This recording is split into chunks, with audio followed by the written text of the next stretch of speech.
Welcome back again. You've been here, but welcome back to the recording. Have some announcements. Number one, I enjoy teaching, or at least in teaching you. Not every class, but this class has been fun. Just thought I'd lead with that. Thank you. I appreciate it. Number two, let's talk a little bit about those formative assessment questions, shall we? And of course, I closed icon. Give me a moment, please.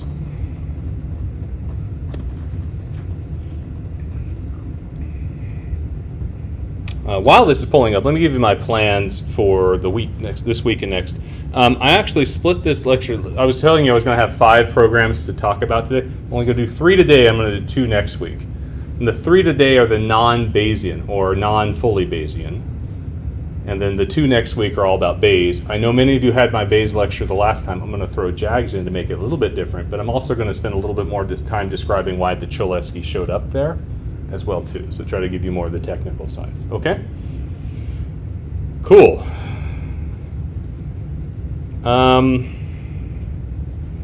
Let's do this in a way where you can't see each other's grades.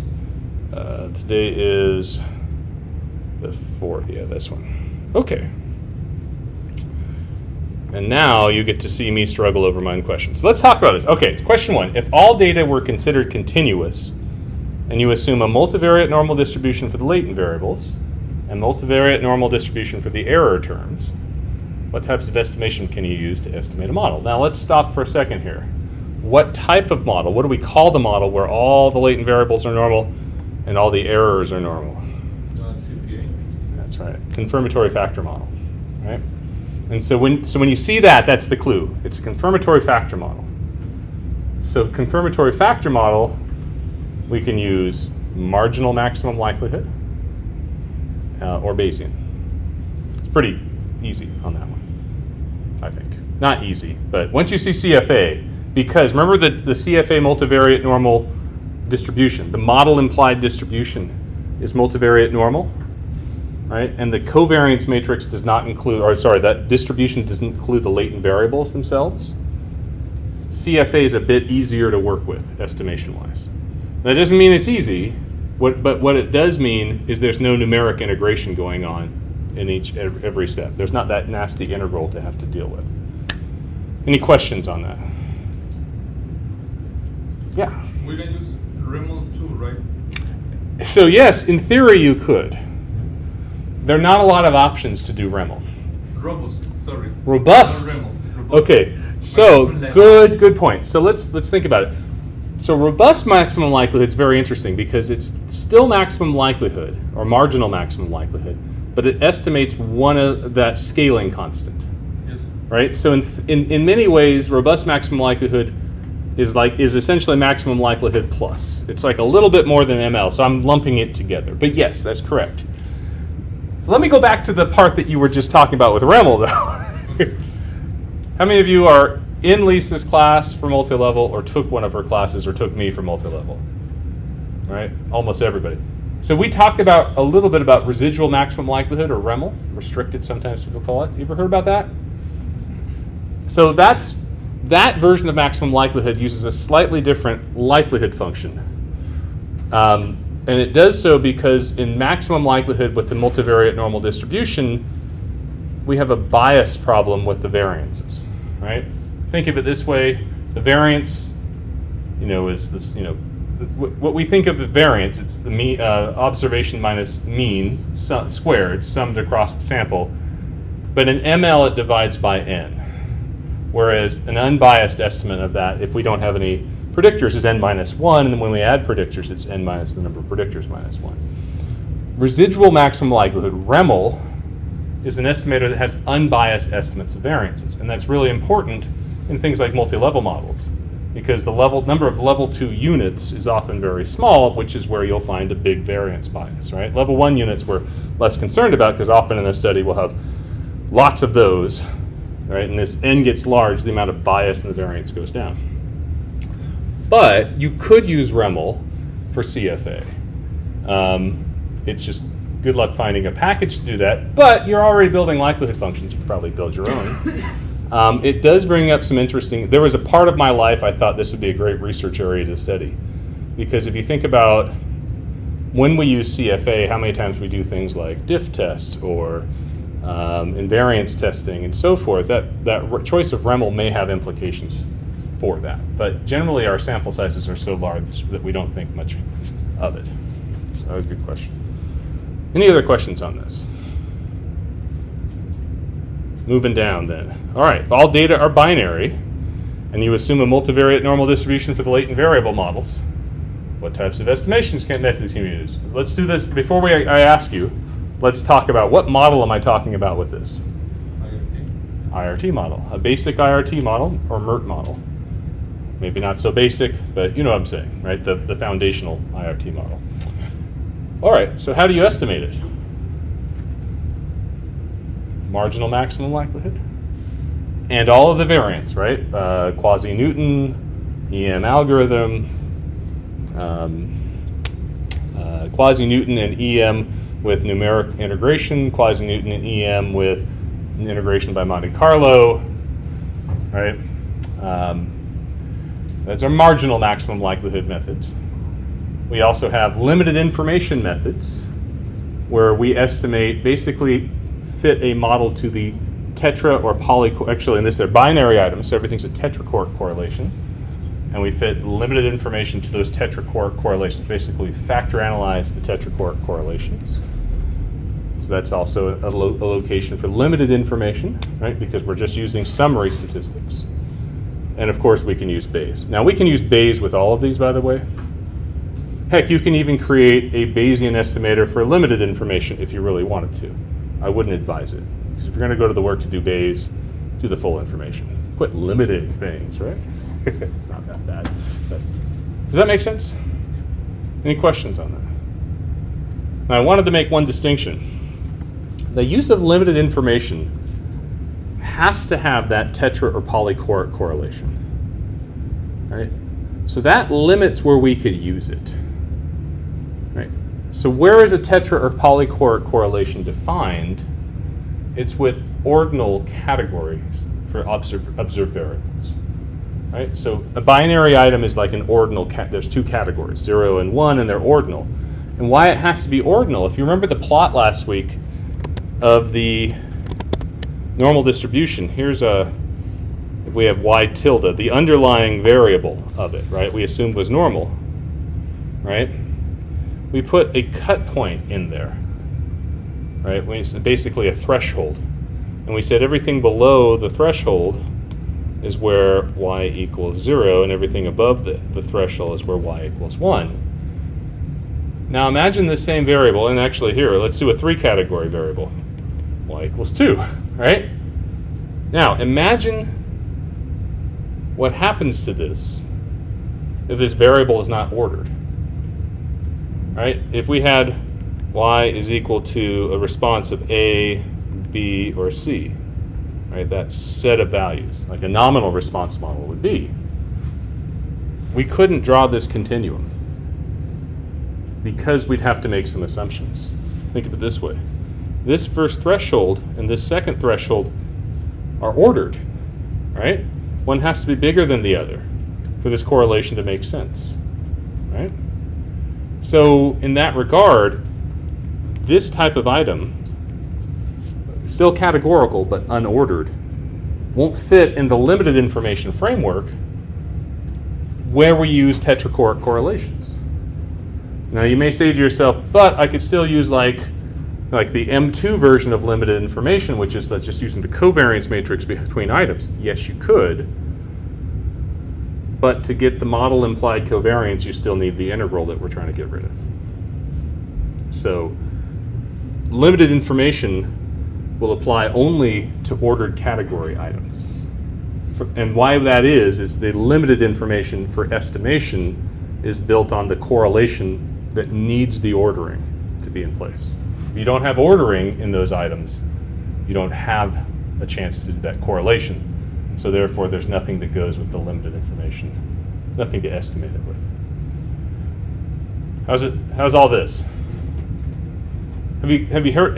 Trying to put it together. There's a ton of these different methods out there. By the way, why am I teaching you all of them? Or at least all of them I can. Because estimation of these models is incredibly difficult when you need to do it. And sometimes there's a dead end with one, right? And sort of one of my big rules about this is if you can't get one to work, you gotta get numbers before you can critique it, right? Don't let perfect be the enemy of good. Like my ideal is the full information. In some way I like the Bayesian, but not everybody's gonna pick those. But sometime you might be in a spot where you need to get this information, whether it's for a research study, a technical manual, whether it's part of your RA or whatever.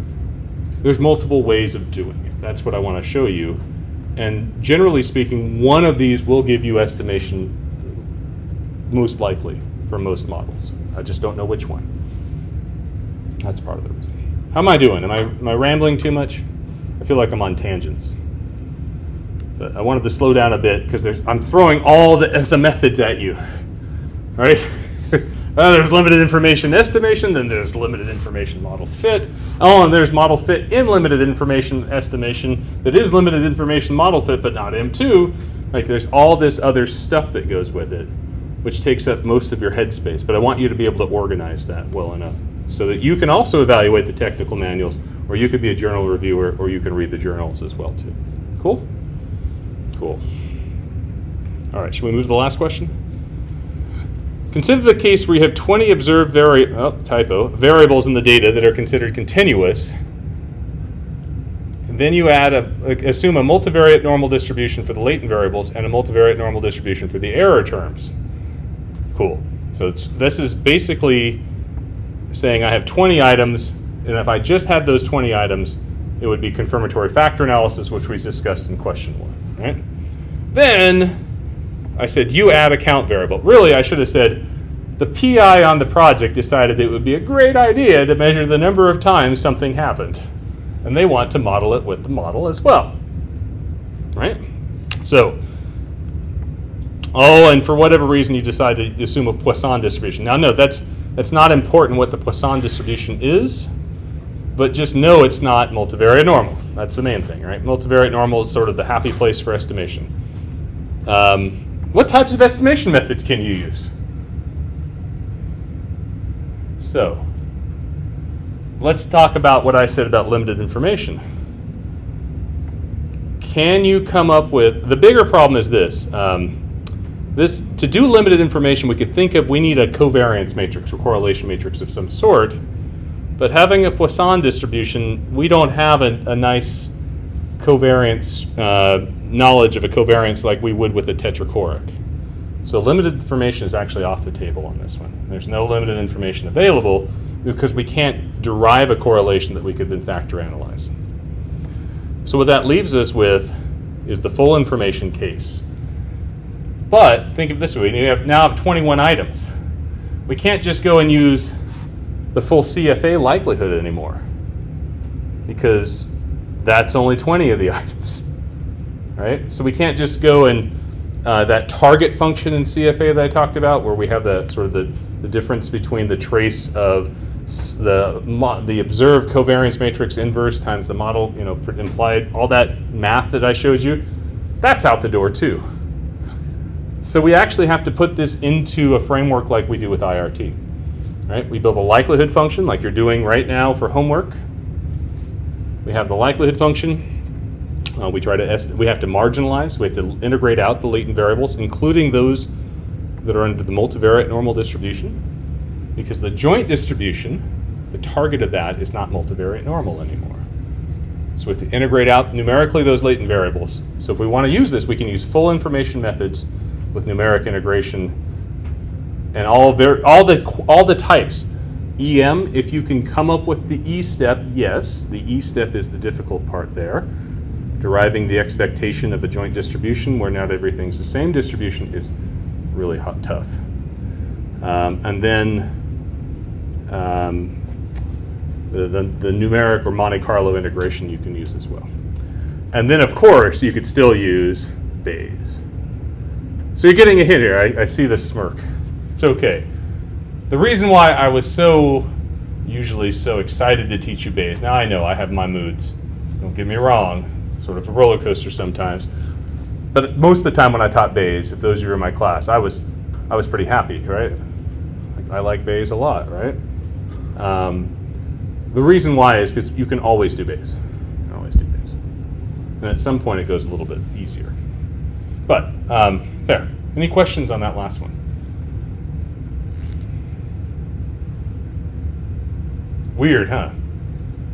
You want to go with one more? What if the same thing applied where you had 20 continuous variables, and instead of adding a count variable, you added a Bernoulli, or a Bernoulli variable, 0, 1.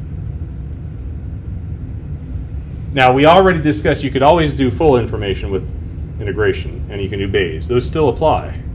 But the question I have is, could you figure out a way to do limited information on that?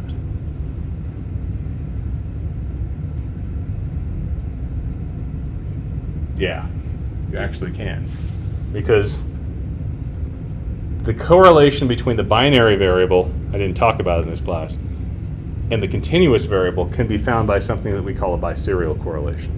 And it uses the same idea. The binary variable has this underlying thing, and it's really the correlation of the underlying thing with the other variable that you're trying to model. So you could estimate that, and you, in theory, could use limited information to factor analyze it. But there you have it. I saw a question. Is it? No? Oh, sorry. Did I see a question from someone else? All right. Does it make sense a little bit more? Okay. One other note. Sorry, yes?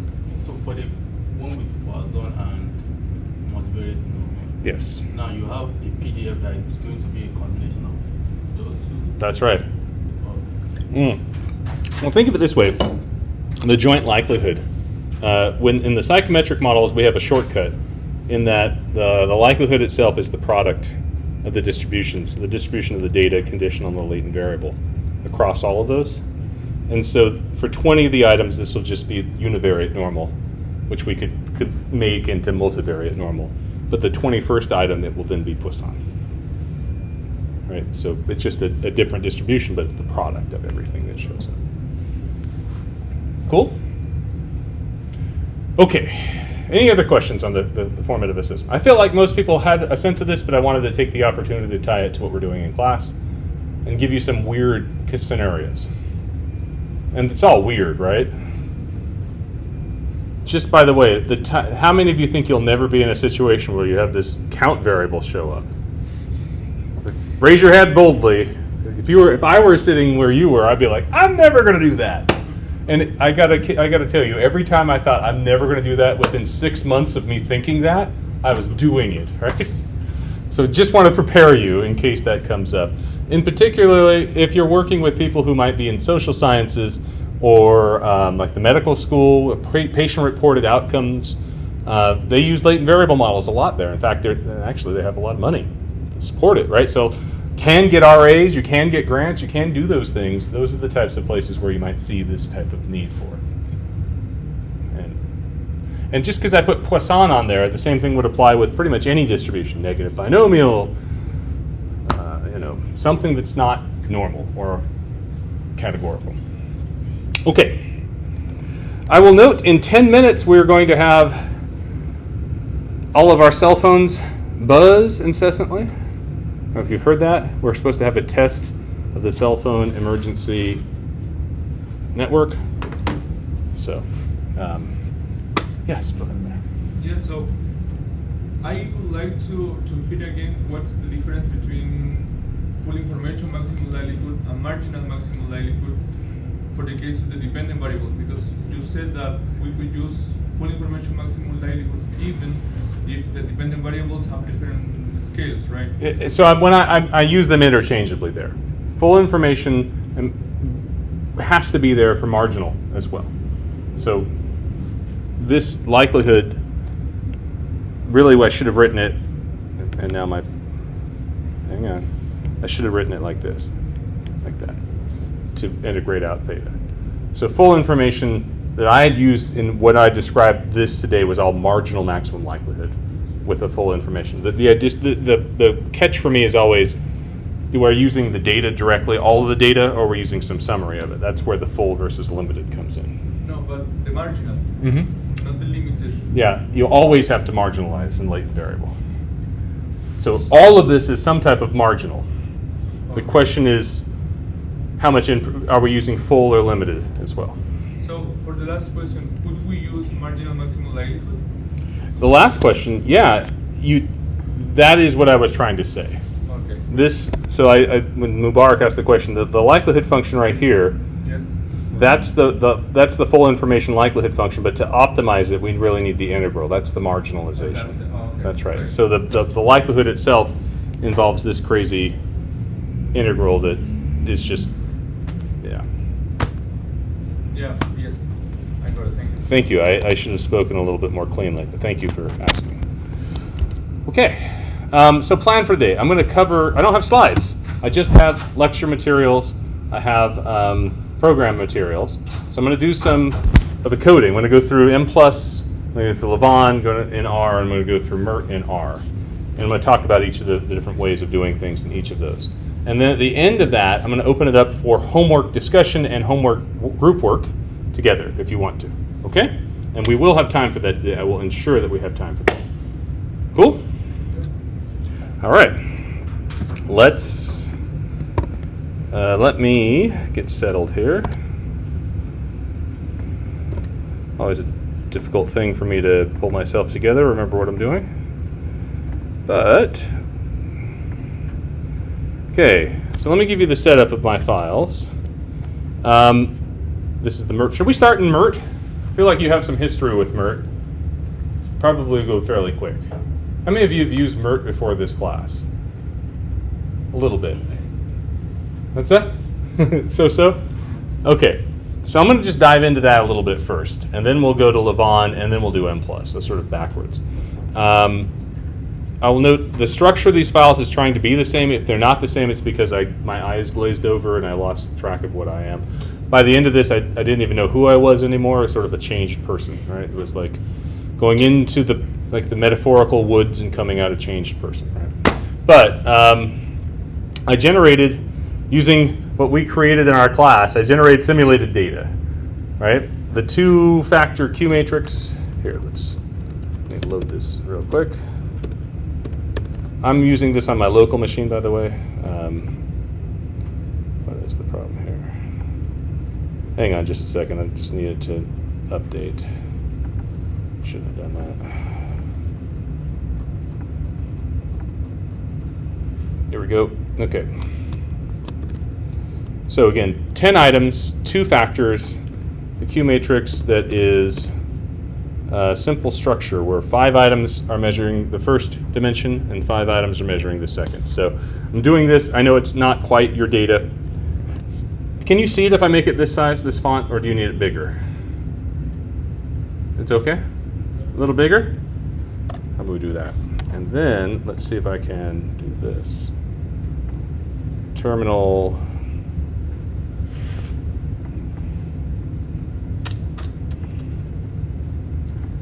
How about I move this to, oh, forget it, never mind.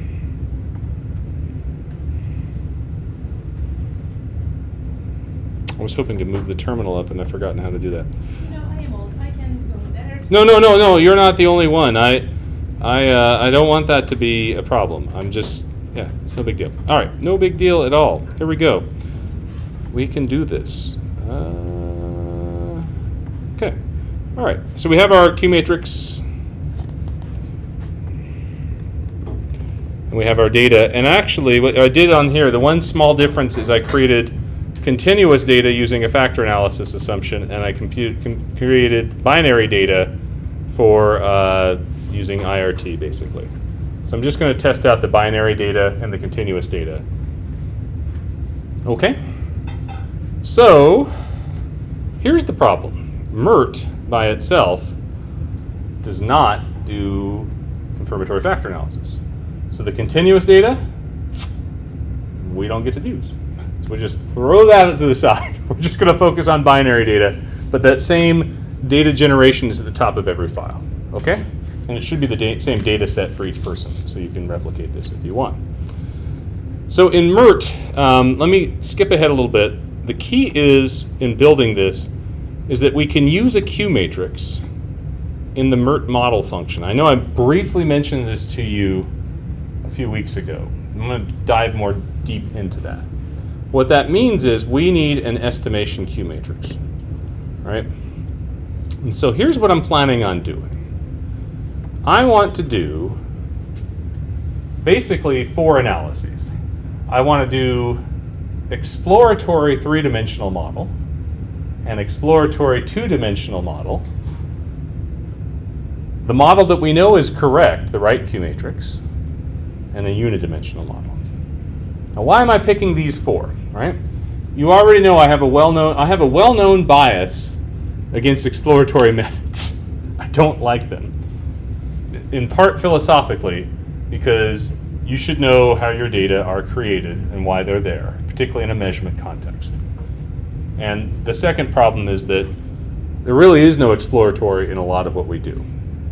So, but I want you to be prepared for it, and I'm going to drill that into your head this class. There it is.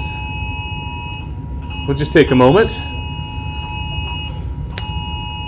I was on a plane coming back from the West Coast, and we flew over a thunderstorm, and someone had their phone on, and I was online. I was like on Twitter or whatever it's called now, and I was looking at what was going on, and it turned out that alarm went off as we flew over the thunderstorm because we flew over where a tornado warning was.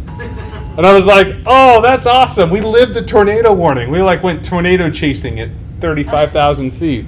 It's, storm chasing aerodynamically. It's going to keep going.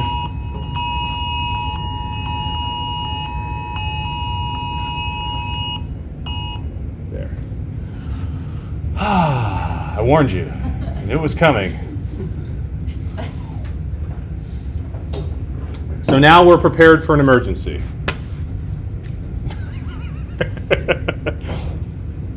I think it's an okay system. It's a good way to get a hold of people, right? I worry about it being used in the wrong way. Like, hey, I want to send out a political message to everybody. No, I don't want that. Anyway, so when I say exploratory, in quotes, I'm not using exploratory methods that I haven't taught you yet. I'm going to use, do you remember the just identified version of the Q matrix, the lower echelon form? Remember that? All right, so basically this Q matrix right here is an exploratory 3-dimensional Q matrix. That's what I'm calling it. He's calling it exploratory, but I'm using it in a confirmatory model, right? Does that distinction sit well with you? Just want you to know, because when you get into the full information, marginal maximal likelihood stuff, there is no exploratory. It's all constraints that you have to make to identify your model. Okay? Even though we're exploring. Yes, Vladimir. Yeah, so those zeros in rows are constraints, right? That's right. So if we would like to use 2 items, for example, for 3 dimensions, we should use 1 constraint. Correct. Okay. 2 items for 3. You're saying, like, if we just had 2 items total. Yes. Well, we couldn't do 3 dimensions. Exactly. So how can you explain? Could you explain again that, please? Yes. Okay. So think of it this way: an exploratory model. What we have to do to identify this is we need a system. Basically, what we're coming at, all the parameters are derived from this very intricate system of equations. I tried to show it with factor analysis because at least you can show it there. But the result of that is there's a minimum number of zeros or constraints that you have to place where those parameters aren't being estimated. They have to be known to identify the model, to have just as many unknowns as you have equations to find them. It just so happens that this type of Q matrix meets that, because wherever a 0 happens here, basically we're taking the loading or the lambda parameter for each of these items and setting it to 0, right? We could have done a different thing. We could have set them all to 1. That would have worked a little weirder. You don't really see that done, but the same thing happens, right? Does that help? Yes, but you said for those items. However, I can see that row has a 1. That 1 is just 1 item. So this very first item right here? Yes. Yes, that first item measures only the first factor, Okay. right? And if you don't want it to be the first item for whatever reason, you make it the seventh, whatever. You need to have that. One factor we can estimate everything. One factor we can estimate everything but one, and one factor we can estimate everything but two. Okay. That's the thought. Those are the Okay. constraints. Does that help a little bit better? Yes, thank you. We often organize it in this lower echelon form where the zeros are at the top. But it's not always, it doesn't have to be that way. We just have to have that number of constraints to build it. Okay? Another question. Yes. Final question. Yeah. So right now, for these 10 items, if we're assuming that we have 3 dimensions, we should use 2 constraints. 3 constraints, 3 zeros. Oh, we need those constraints. That's right. Awesome. Thank you. That's right. Okay, other questions? Now there's one more set of constraints that we need. We need the correlation or covariance matrix of the factors to be constrained to, where such that the diagonal are 1, so the variance of each factor is 1, and the off diagonal is set to 0. The covariance is 0 between each factor. Right? So to get mirt to do that, what we actually have to create is this crazy matrix that's the size of our factor correlation matrix. Right? This is a 3 by 3. Envision this, and it just says false everywhere. Right? It's either true or false. Should we call this the truth matrix? I don't know what we want to call this. Maybe the lie matrix because it's all false. I don't know. Point being, this is telling mirt what to estimate. If it's true, if anything is set to true, it tries to estimate that parameter. So you superimpose this onto the correlation matrix. If it's false and it's a diagonal, mirt estimates or sets the diagonal to 1. If it's false and it's an off diagonal, mirt sets it to 0. So what you have to build is this estimation matrix, the truth matrix, to figure it out, to estimate it. Questions on that? Okay. So at the beginning of my slides, or my syntax here, I have a 3-dimensional lower echelon Q matrix and that estimation of the covariance matrix for 3 dimensions. I told you I'm going to estimate a 2-dimensional model. So again, I have a 2-dimensional lower echelon Q matrix. Right? This is just the first 2 columns of that 3-dimensional. And again, I need the truth matrix, false matrix, I guess, where I'm not estimating any of the covariances and fixing it everything. Now our correct Q matrix, is it identified statistically? Yes. How we know that is because we have 1 0 on one factor and there's 2 dimensions. That's all we need to identify it statistically. All right? But with the extra zeros that we have, now we can actually estimate the correlation between factors, which is nice. That correlation matrix now looks like this. Right? The diagonal of this is false again because mirt does not really easily, not that I've used it. I haven't used mirt. It may be possible in mirt, to be honest with you, but I haven't used it. But we often, I don't know of it, a case I've used it where I've estimated the factor variance. I've always set it to 1, like standardized. So those are false again. The off diagonal is true, meaning estimate the correlation between the factors. Okay? So far, so good? Excellent. And then our unidimensional Q matrix, which many people don't even call a Q matrix. But you'll look, there's no constraints there. It is statistically identified. Hooray! So yet another reason why like your IRT class didn't probably go into identification a whole lot. Because if it was all unidimensional IRT, so long as you have 3 items or more, you're identified. So, any questions? I will also note, by the way, we do not need this matrix, this true-false matrix, in a unidimensional case because it will automatically set the 1 variance to 1, the factor variance to 1. There's only 1 factor. Okay? Okay. Let's build the model. So the mirt function is what we use. We give it our data. In this case, the data has to have, mirt gets a little picky about the data. It has to have the the items be named. You can't just have it not named. I think that's like you can't just give it a matrix that doesn't have row names. Anyway, the model here is where we use this mirt model function. And the mirt model function takes a Q matrix as its first argument. And then for covariance, that's the true false. And so if we want to look at what mirt model is doing, what it actually is doing is it's coding up something for mirt to use. It tells us which factor gets which items. And it also, I don't think it has the covariance matrix in there. But anyway, that's what it's doing. So mirt model makes using a Q matrix in mirt super easy. It's built in. I want standard errors, so I tell that. And the way that we're estimating this first is marginal maximum likelihood with the EM algorithm. So for the EM algorithm, we say method equals EM. And the number of quadrature points I set to 15. Now, mirt is a little bit interesting because the number of quadrature points, remember what a quadrature point is, right? It's a segment of the numeric integral that we sum over.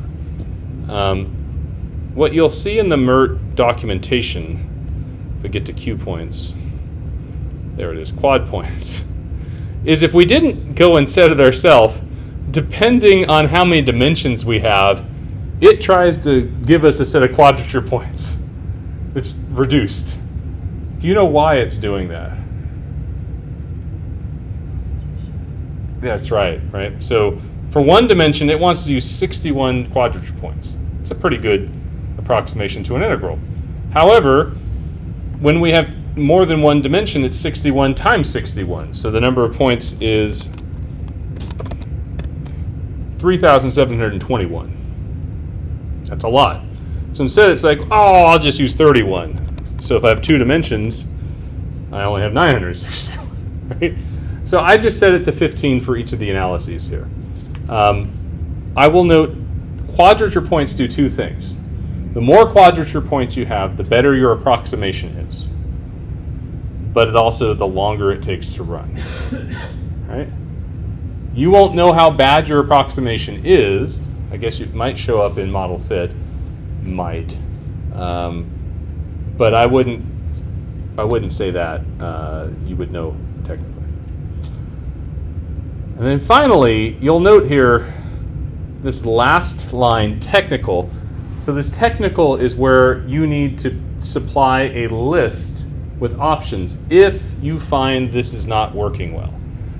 Right. Why not working well? Maybe I would say like this right here. So if I take the technical off, it defaults to doing 500 EM cycles. What's a cycle? It's an E step and an M step. So if you do one E step, one M step, that counts as one of those cycles. So watch this run. How's it going? I wish we had like estimation music. Jeopardy theme song. Oh, there you go. Jeopardy would be good, or maybe more of the emergency alert. All right. So here's a problem. EM cycles terminated after 500 iterations. It's in bold, but that actually, and then it calculates things. So if I really wanted to like see what happened, I could actually see this. Oops. It gives me estimates. However, those are incorrect. Here's the problem with mirt. It hit the limit of the number of cycles. It didn't converge based on the convergence criterion.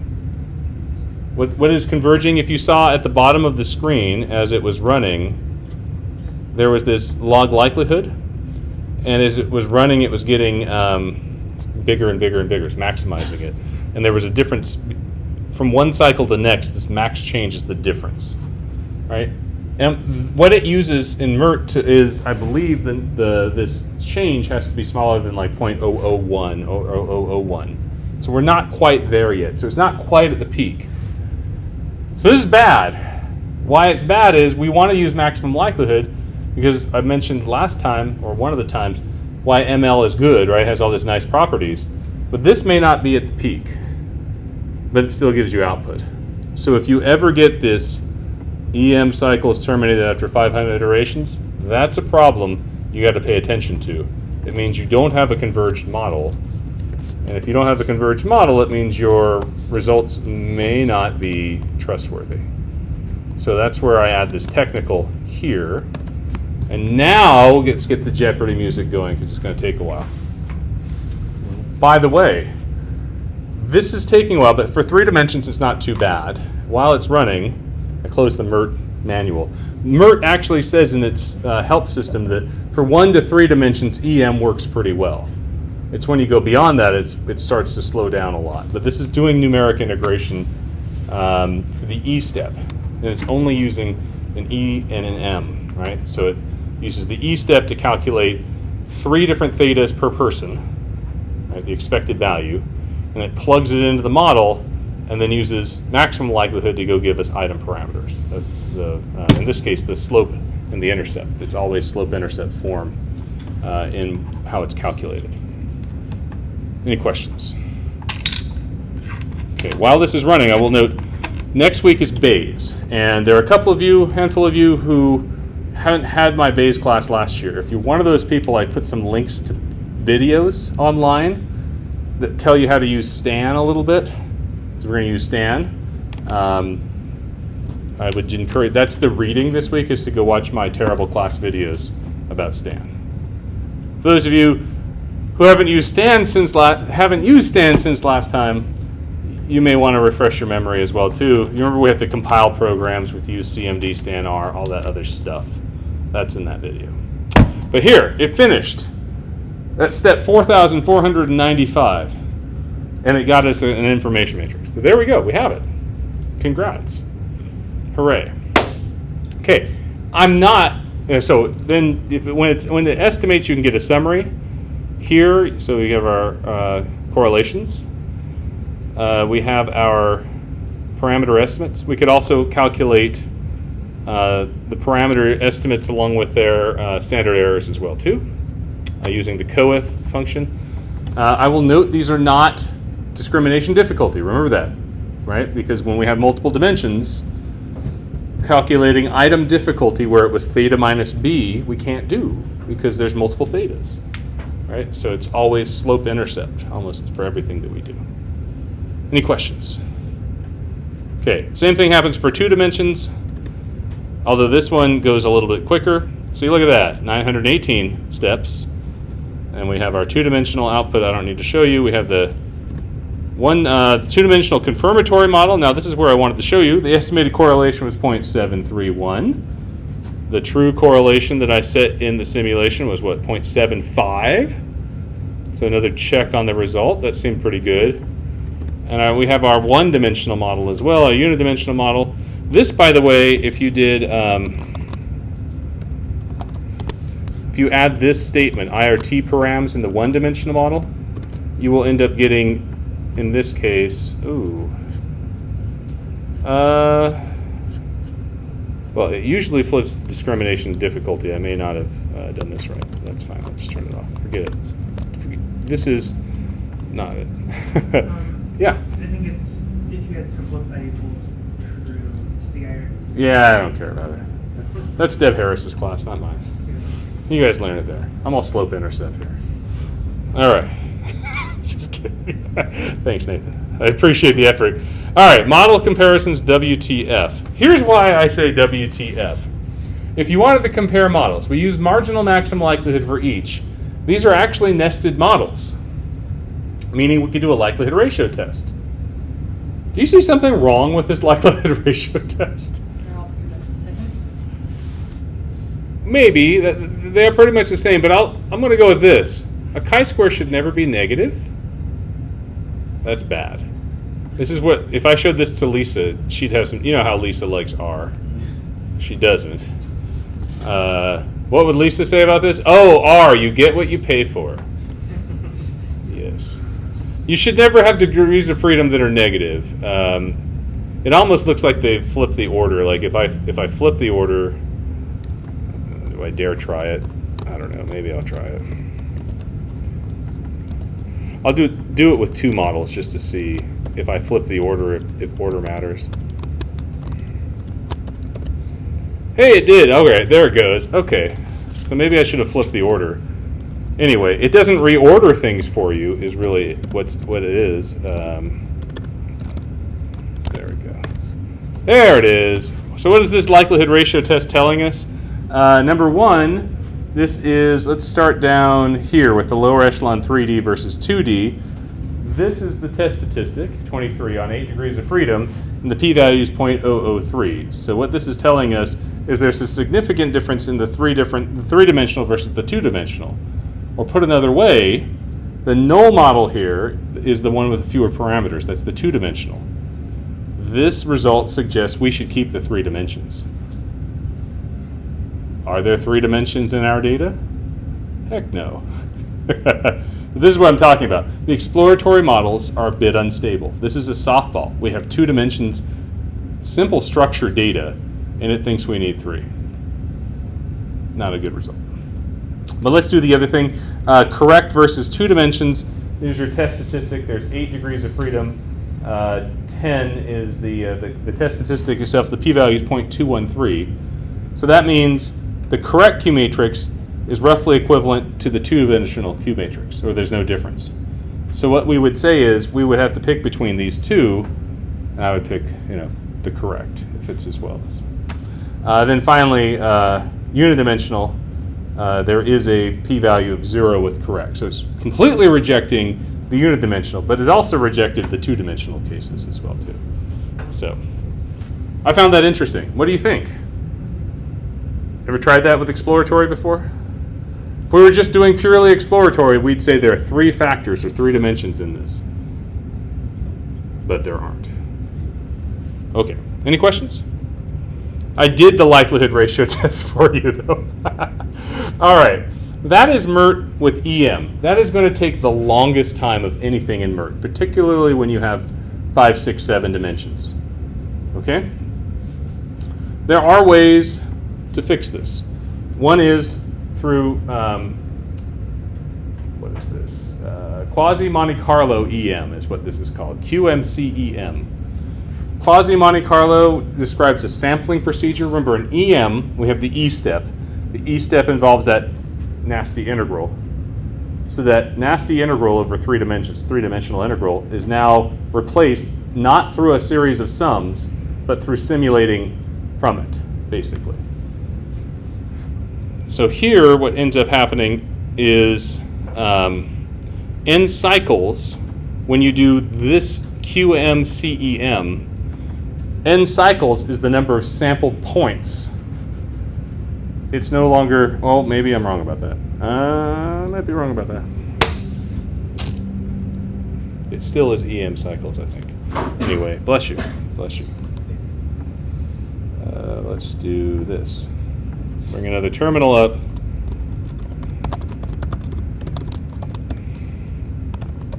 Should never ask questions like that.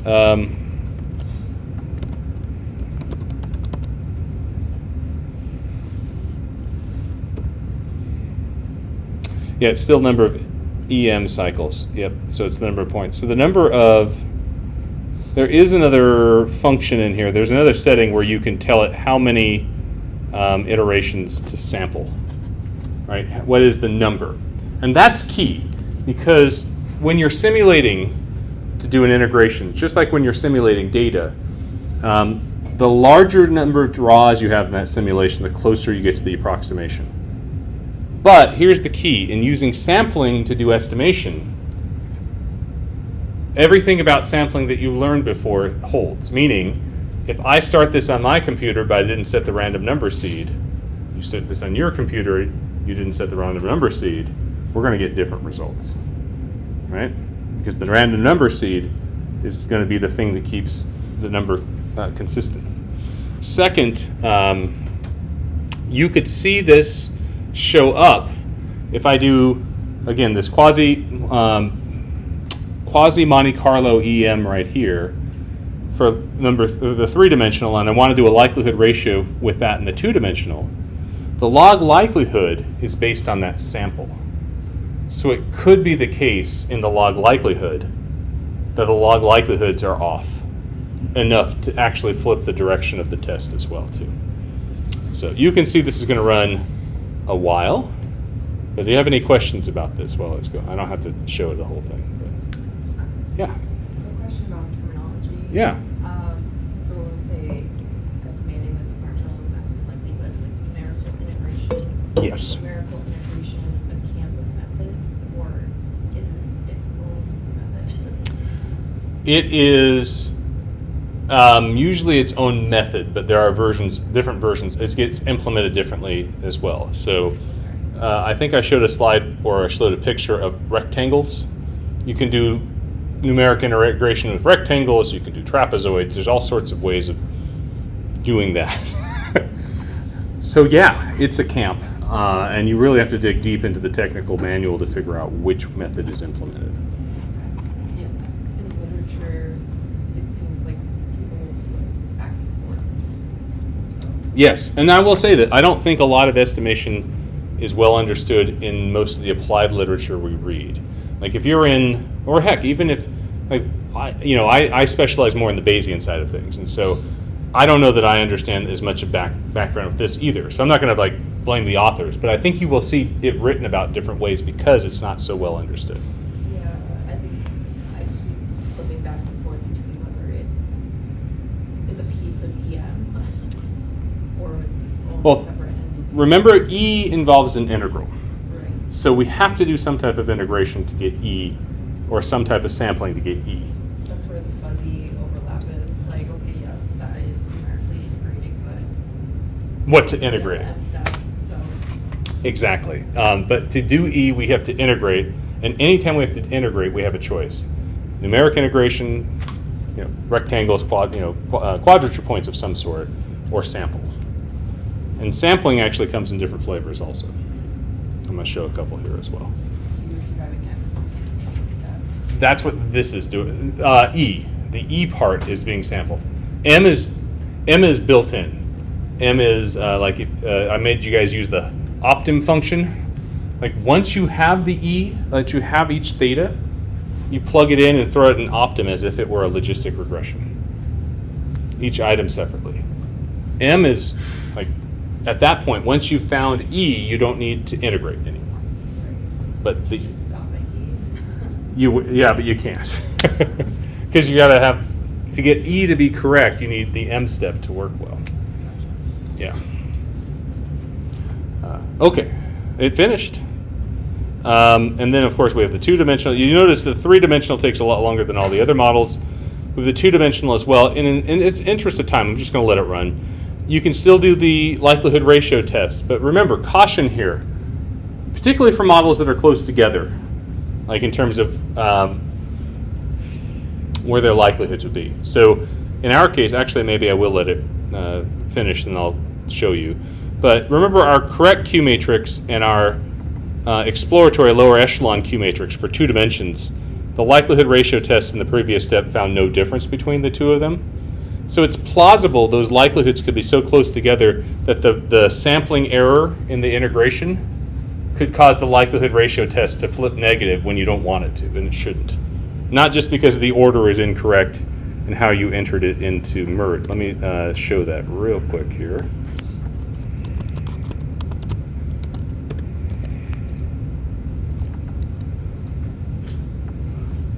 Let's do this.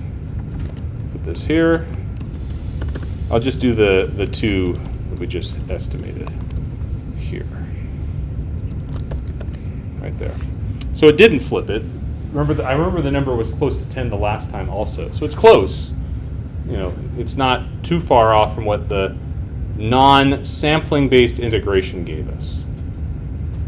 And the p-value still, we'd say there's no difference between the two. So, any questions? Okay, one more. This is a relatively recent addition to our psychometric repertoire. This is Metropolis Hastings Robbins Monroe. That's what it stands for. This is an estimation method where I'm gonna do a very layperson's description of this. The E step. When I say Metropolis Hastings, Where have you heard me say that before? Base. Bayes. So let's put 2 and 2 together. We need the expected value of all the thetas. We're using Metropolis Hastings. So you can imagine what we do, right? The E step is now replaced with Markov chain. Markov chain Monte Carlo using Metropolis Hastings. But we're not estimating all the parameters, we're only estimating the thetas. So the M step gives us a guess as to all the item parameters. We fix those, and we go and take a Metropolis Hastings, a sampler, MCM, a Markov chain, get a Markov chain for everybody's thetas, take the EAP value of each of those, and plug that in as if we knew what theta was, and do the M step again. So that is what we call Metropolis Hastings Robbins-Monroe. Lee Tsai had a paper about this in 2010. Earlier versions of this, I believe, go by the word stochastic EM, and that started showing up in algorithms in the 80s, 90s. But Metropolis Hastings, when it came to psychometrics, was really like late 90s is where I would say the Metropolis Hastings, the Pates and Junker articles of the 1999 is where I tend to think of Metropolis Hastings. But you can see what's happening here. So this is a nice hybrid combination. I like it. It runs super quick. Right? And think about why. So in the E step, we replaced approximating an integral, right, to calculate an expectation using the numerics, using the mathematical statistics, with using a Markov chain to figure out that expectation. And you remember how Markov chains worked from Bayesian, those of you who took Bayes, right? They converge potentially very quickly. And in this case, for theta, if all you're estimating is theta, it actually converges super quick. I did a little work for one of the Persian Gulf states, and I needed to calculate theta distributions, a 6-dimensional theta distribution. Well, I created my own Markov chain for it, like Metropolis Hastings, to do that because it was just quicker than having to send it to Stan or something else. And the convergence, I literally, within 100 iterations, it had converged for each theta, 6 dimensions with known item parameters. So it still happens in Markov chains. So Markov, the reason why this is going quicker, in part is it's sort of comparing apples to oranges, right? The sampling step that we're doing in Metropolis Hastings is like a very targeted sample, right? Something that's going to lead us to convergence, whereas the sampling that we're doing in the quasi-Monte Carlo EM, the previous step, is very naive. We sample values at random from a distribution and we collect the ones that sort of help us. Questions on any of that? Have you seen this before? Have you talked about this before in any class? It's pretty cool. mirt is the only place you will find this hybrid EM with the Monte Carlo, the Metropolis Hastings step involved in the E step. But again, you'll see it. Once again, the issue with Metropolis Hastings, or the issue with sampling, is still present. The precision of your estimate is going to depend on the precision of the sample. All right, so if you're concerned about that, one option you can try to change is the, oh my goodness, did I just see what I think I saw? Copy and paste errors, Templin. I need to update this later. Sorry, all these should be MHRM. Anyway, update the number of sampling points and you're good. And actually that is where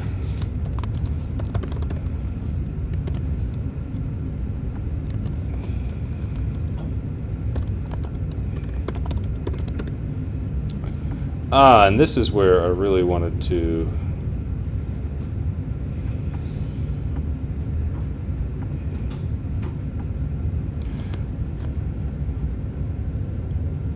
okay, so this is, if you wanted, so in that previous method, not the Metropolis Hastings, if you wanted to increase the number of samples, use the quad points. It's not a quadrature point, it's a sampling. But if you use QMCEM and you want to get a better approximation, put quad points to be like thousands. Because it's not a quadrature point then, it's just a sampling. That's all. All right, it's time for break. Shall we break and then come back and think about your questions? Yes, quick question. Yes, please, because so Metropolis Hastings, this is introducing some kind of information related to theta? Yes, we basically think of it this way. The algorithm starts, we have an initial guess for all of our item parameters. Using those as constants, not as estimates, not as something to estimate, we run a Markov chain with only sampling theta. So in this case, for the 3 dimensions, every person has 3 dimensions. Right? That Markov chain iterates, accepts, rejects each of the 3 dimensions. But at some point, we stop it, cut off a burn-in period, take the mean value, and that's our expected value of theta for each dimension, for each person. So at the end of these models, what we have are model parameters plus theta estimates. Yes, yes. So this is not marginal. So it still falls under marginal, because EM is like a marginal technique. Oh, okay. So okay. this would be like, this is like EM still. So it still marginalizes, but it does so by substituting in theta. And we are calculating theta as part of the model. That's right. Okay. So this, if you're going to think of your taxonomy of estimation, right? So we have marginal maximum likelihood. There's integrate the whole likelihood function. That's the quasi-Newton method, right? And then there's the, actually, I'm going to substitute, I'm going to put in EM instead. And in EM, it works very differently, but we still have to integrate for the E step. So in this case, it's a different way of doing the E step, but it still fits under the marginal umbrella. But Okay? yeah, that's enough. Thank you. Thank you. Did I see another question? I can answer that real quick. Yes, Cass. So, Mplus Hastings Ravensburg uses Monte Carlo, and then Markov chain Monte Carlo, yeah. and then with QMC with quasi instead. It uses Monte Carlo, so it samples, but it's not with a Markov chain. That's right. That's right. So think of it this way: if you knew the prior distribution of theta was somehow multivariate normal, if we just took draws from a multivariate normal distribution at random, using even in that, I told you all to use, I think, MVT norm this week in homework. There's a random multivariate normal distribution generator in there. We could just do that. If we drew enough values, we sort of approximate the entire shape of the curve. That's what the QMCEM is doing. Just sampling values at random that may or may not have any relevance, but it relies upon it being a fairly well-shaped distribution for us to understand it. So quasi is random, and then when we're looking at that same picture, Markov chain is like scanning row by row. That's right. Down.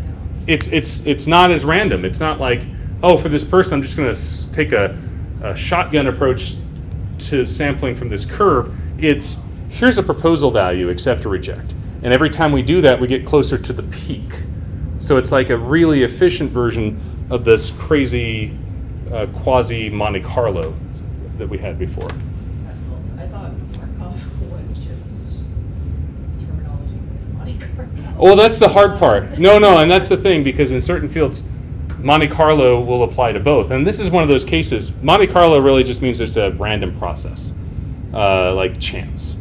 And in this case, in one, it's a really naive chance, the sampling at random from a multivariate normal, and the other is a little bit more targeted, Mplus Hastings. So I think you'd say both. I'm making the distinction of Markov chain Monte Carlo because they are different in their approach to what random is, really. Thank you for the question. Anybody else? Okay, still 10 minutes. Let's come back at 5 after, and we'll start up. I'm going to show you just a bit more of mirt, flip to lavaan, and then Mplus, okay? All right. All that off the record stuff, let's move on past that. Questions on what we just did? Let me ask you a question. Why are there so many variants of the algorithm? What was that? Oh, sorry. Partially. I'll go with a more direct answer because it has a lot of computation. So the question is, what's the quickest way to get to the maximum likelihood point when you have multiple dimensions? And there's different approaches to do that. That's where the different assumptions come from, or the different methods, I would say. But the purpose for this is because when you have non-CFA data, you have to integrate, and integrating is not easy. And that gets harder and harder the more dimensions that you have as you go. Yeah. It seems like a lot of effort goes into the E step specifically. Yes. And it's hard, but in the M step, I haven't seen so much because you can do a lot of different optimization algorithms. Oh, you can, yeah. You have a better estimate that then goes into the E. Yes. Why That's is the E such the biggest emphasis? the E is the biggest emphasis because the integral lies there. And the M, yes, there are better ways of doing M, and if you're building this on your own, you want to be able to figure out what the best M step happens to be for the purposes that you do. But generally, we just sort of forget it because if you could observe theta, if you could treat it as an observed variable, which is what the E step gives you the ability to do, then hooray, my video isn't coded. Once you observe it, it becomes a straight logistic regression, at least in the IRT case, right? And we know how to do. We've done logistic regression for years and years and years. So many times M is just like, we know how to do that, so we just don't talk about it. That's why. But it's not easy though. None of this is easy. It's part of the reason why you have the homework this week, because I want you to see how the algorithm gets made. I also want you to think about tetrachorics a little bit more, because I always had that question, where do they come from? Anyway, all right. Any other questions? You want to see something interesting then? So, at the end of my code, mirt actually allows you to do somewhat exploratory analyses.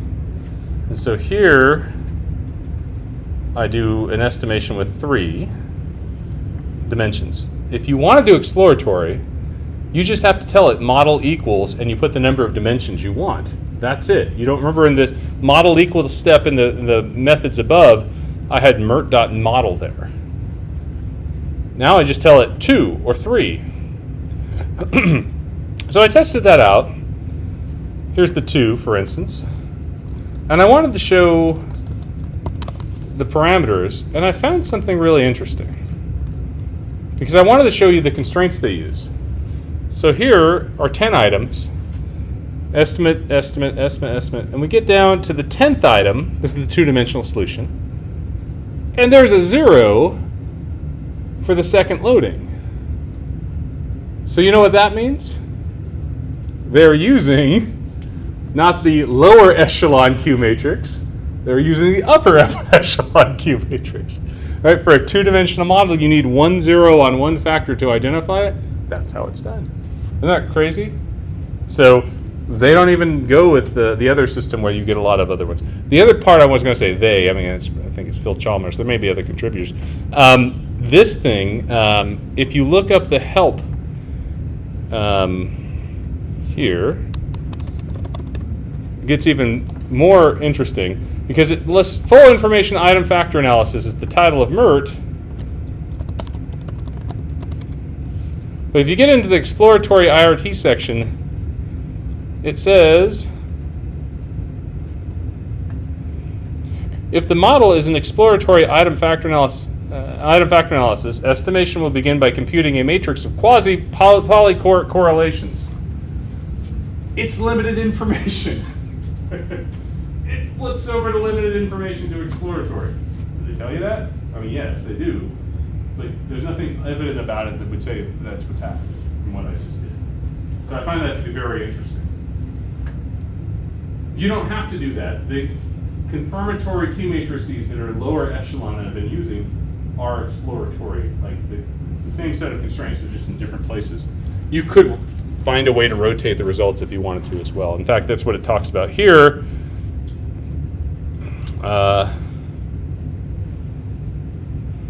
Rotation and target matrix options are available if you use the F score. So if you grab some factor scores, you can rotate those all you want.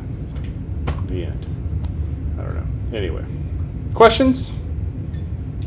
mirt, pretty solid package. The other thing I was going to note, this MHRM, Metropolis Hastings Robbins Monroe, is also implemented in the proprietary software FlexMirt. FlexMirt is also built by Lee Sai's company, along with R.J. Worth and Mike Edwards.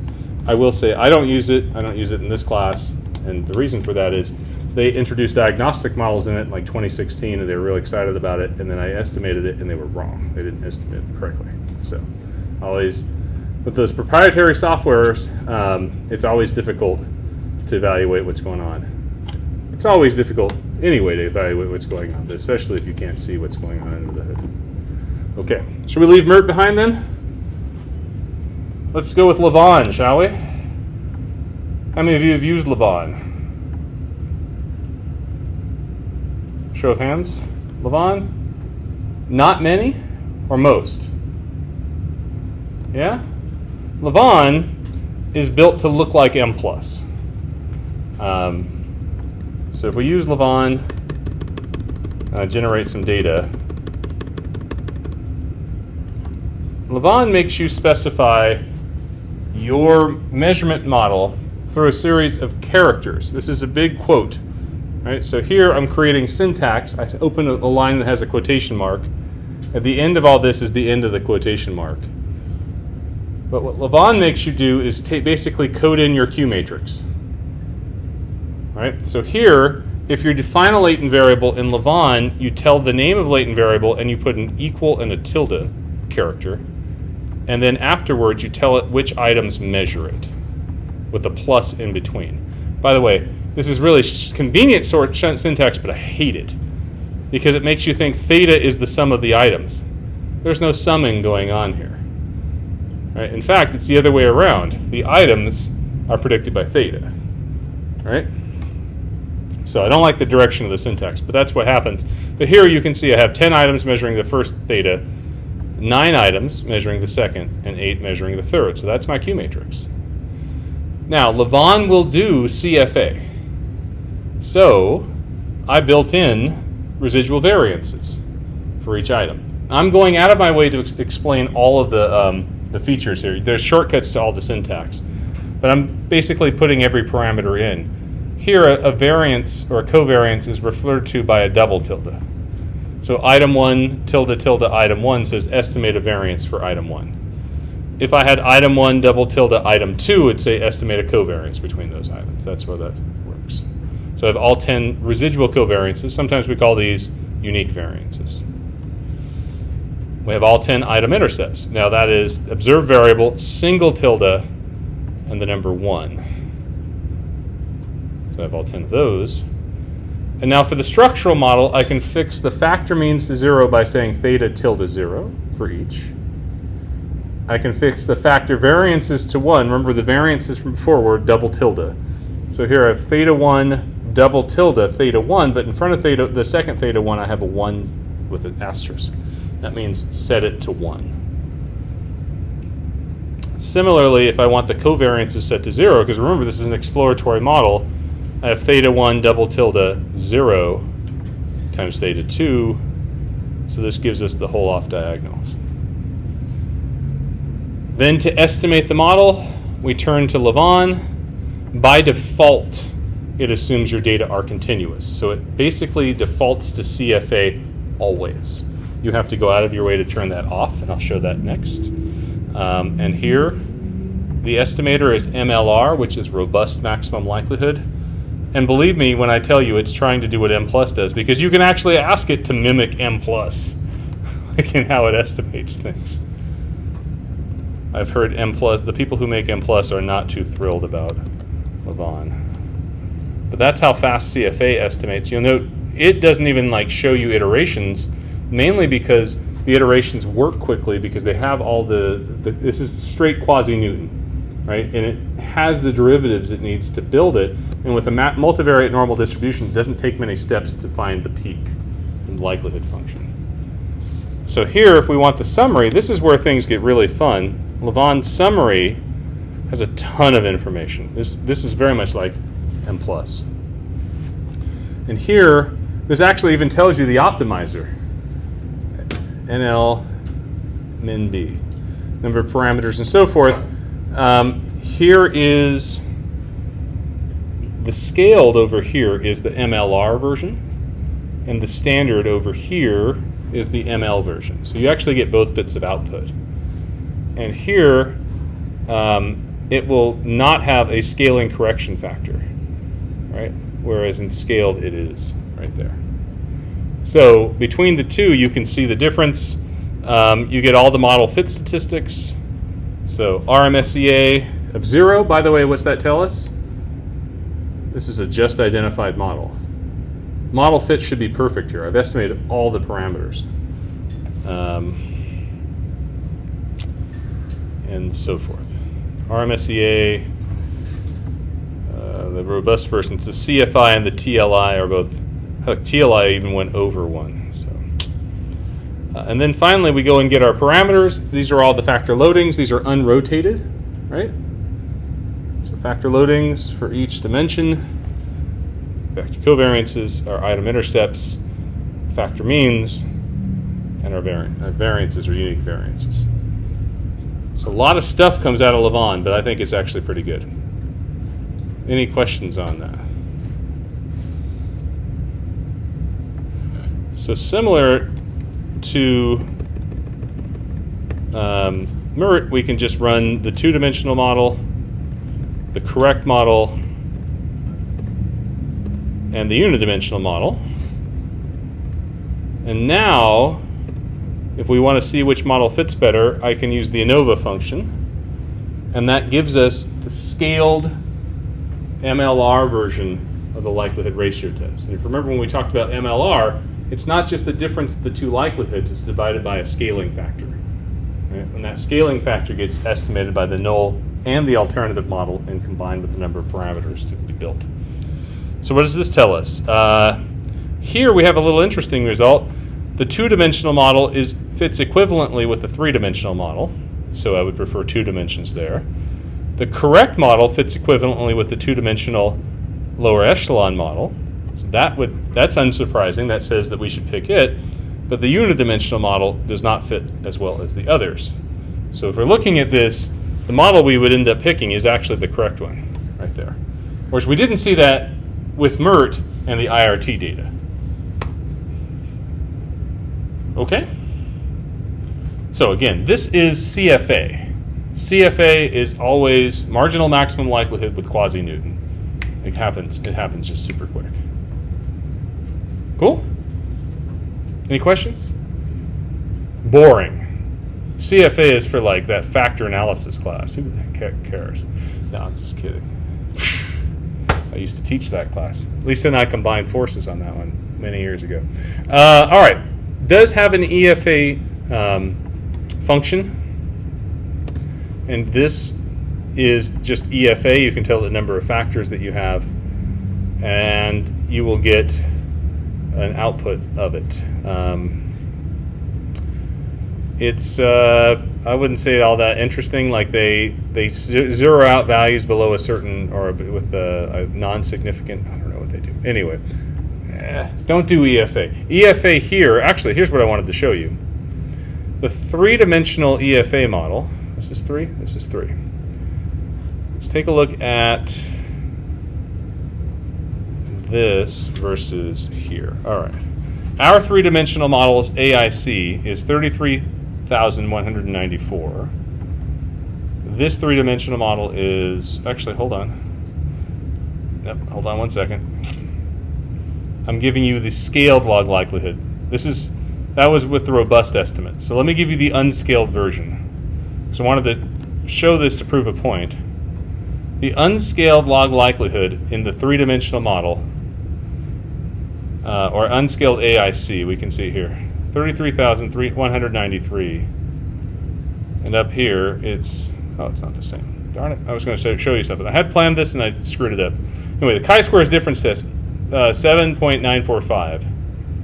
And down here, 7.945. That's your indicator these are the same models. They're equivalent. The only difference is the set of constraints. In the 3-dimensional model that I built with the lower echelon Q matrix, my constraints are putting zeros on the factor loadings for those 3 zeros in the Q matrix. In the 3-dimensional EFA model, their constraint is to take the loadings multiplied by the matrix of unique loadings times unique variances times loadings transposed to make sure that's diagonal. They're both constraints is what I'm trying to get to. So the other benefit of this is if someone asks you, or if someone says, I'm using a maximum likelihood EFA, you're going to be like, actually, you're using maximum likelihood estimation. There is no EFA in maximum likelihood. It's all a set of constraints. Whether you know them or don't is the difference. In our Q matrix that we built, we knew them. Right? In the system that you see with the EFA function, right down here, the constraints are hidden from you, but they're still there. Okay? There's no such thing as maximum likelihood EFA is the argument I'm making. Cool?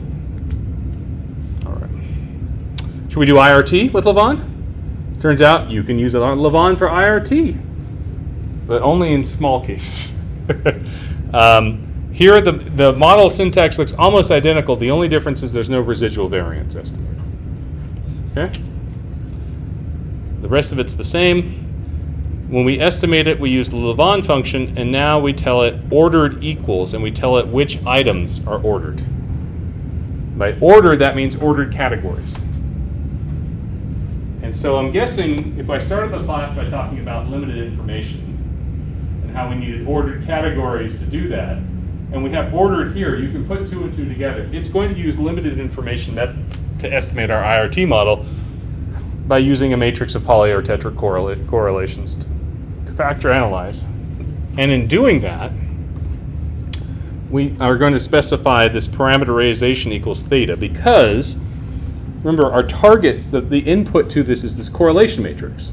The diagonal of that has to be 1. But when we do our factor analysis, like remember the factor model, do you remember the model implied covariance matrix in the factor analysis?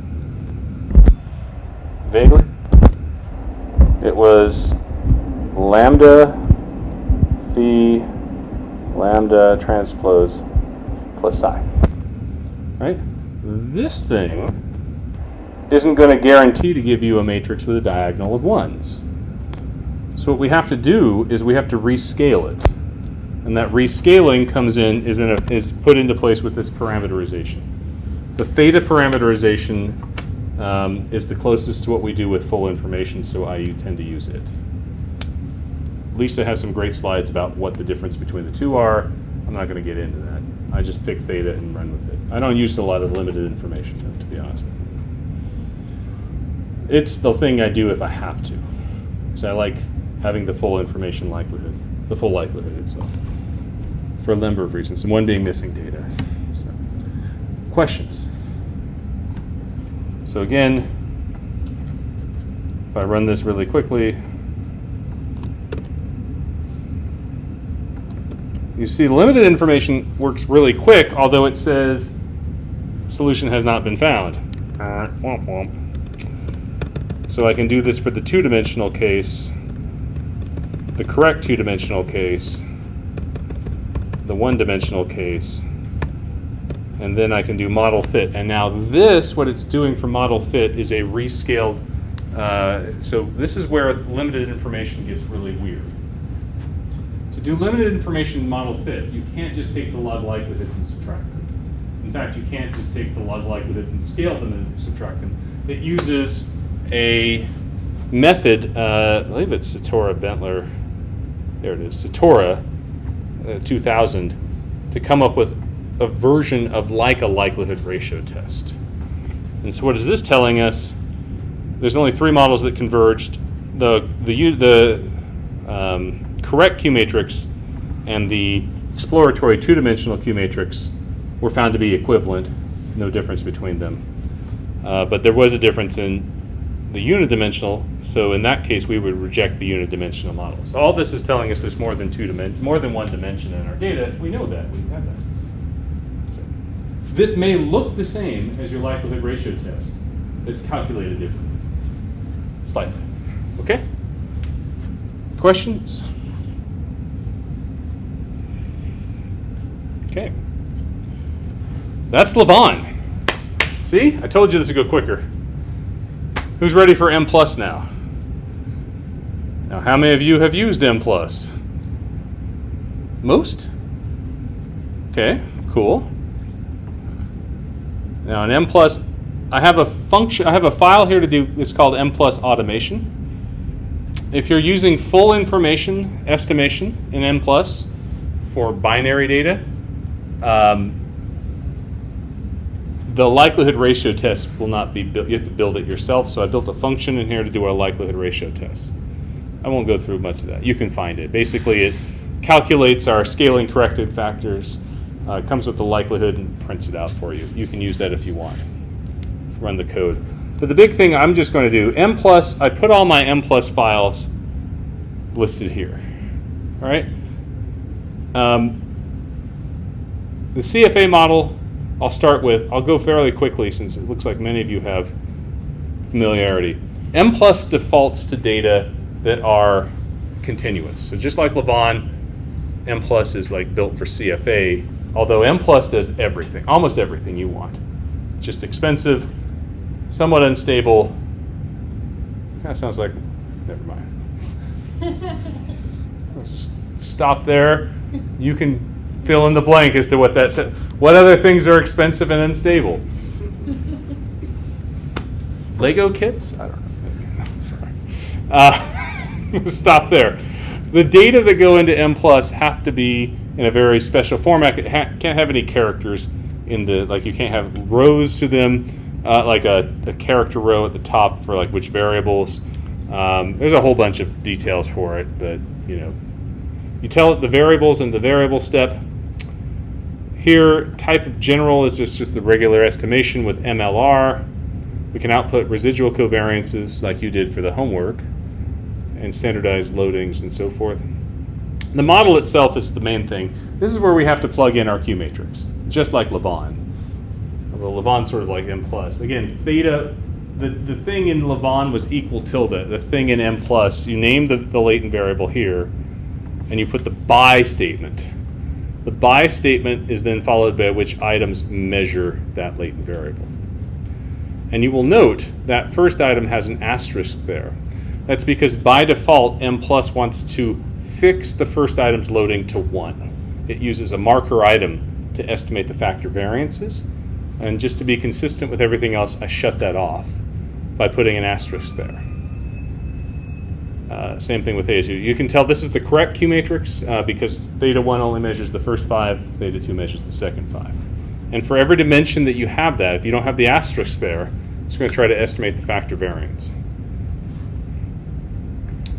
In the structural model, if you want to talk about the mean of any variables, you put it in brackets. And to fix a parameter, add a number, you put the at and the number right after the name of the variable. So this right here says, brackets tell us it's the mean. Theta 1 means it's the mean of theta 1. And the at 0 means fixed at 0, constrained to be 0. So I'm going to go through that. Variances are just the variable name by itself with nothing. So theta 1 means the variance, and this at 1 means fix it to 1. Now, if you're like me and you forget Mplus because you don't use it that often, when you come back to it, one of the most common mistakes is to fix the variance to 1, but then forget this asterisk here.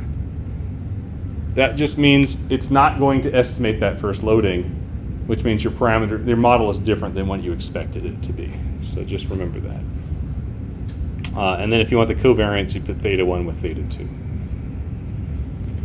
How's all that sound? Believe it or not, Mplus, like you can call it from R with this Mplus automation package. Mplus automation is a little clunky to use, but I'll do that real quick. Oh no, it has to install. Dang it.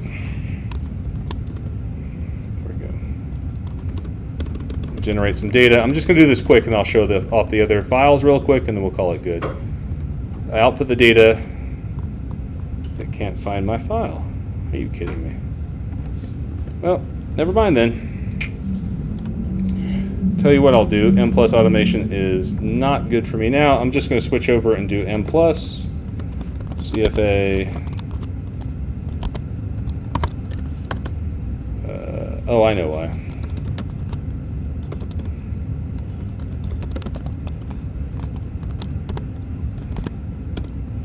So this is an error has occurred. CFA data.dat does not exist. Of course. Anyway, well, pretend it worked. That's what this line was supposed to do right here. Could not find prepare Mplus. That's because I don't have the library loaded. Okay, now I'm going to do it. I promise. Doesn't have data mat continuous. All right, let's try this again. There it is. Oh, I know. I'm in the wrong folder. So here, hang on. Just what you, this is the content you come here for. All right, is me fumbling my way through this. It gets worse, by the way. I remember my professors in grad school like going slow on the computer. I'm like, oh my God, I'll be here forever. And here I am doing it to you. I'm sorry. Now I empathize with them much more. All right. So get all that out. Run the model. Of course, can't find the file. I don't know why you can't find the file. All right, never mind.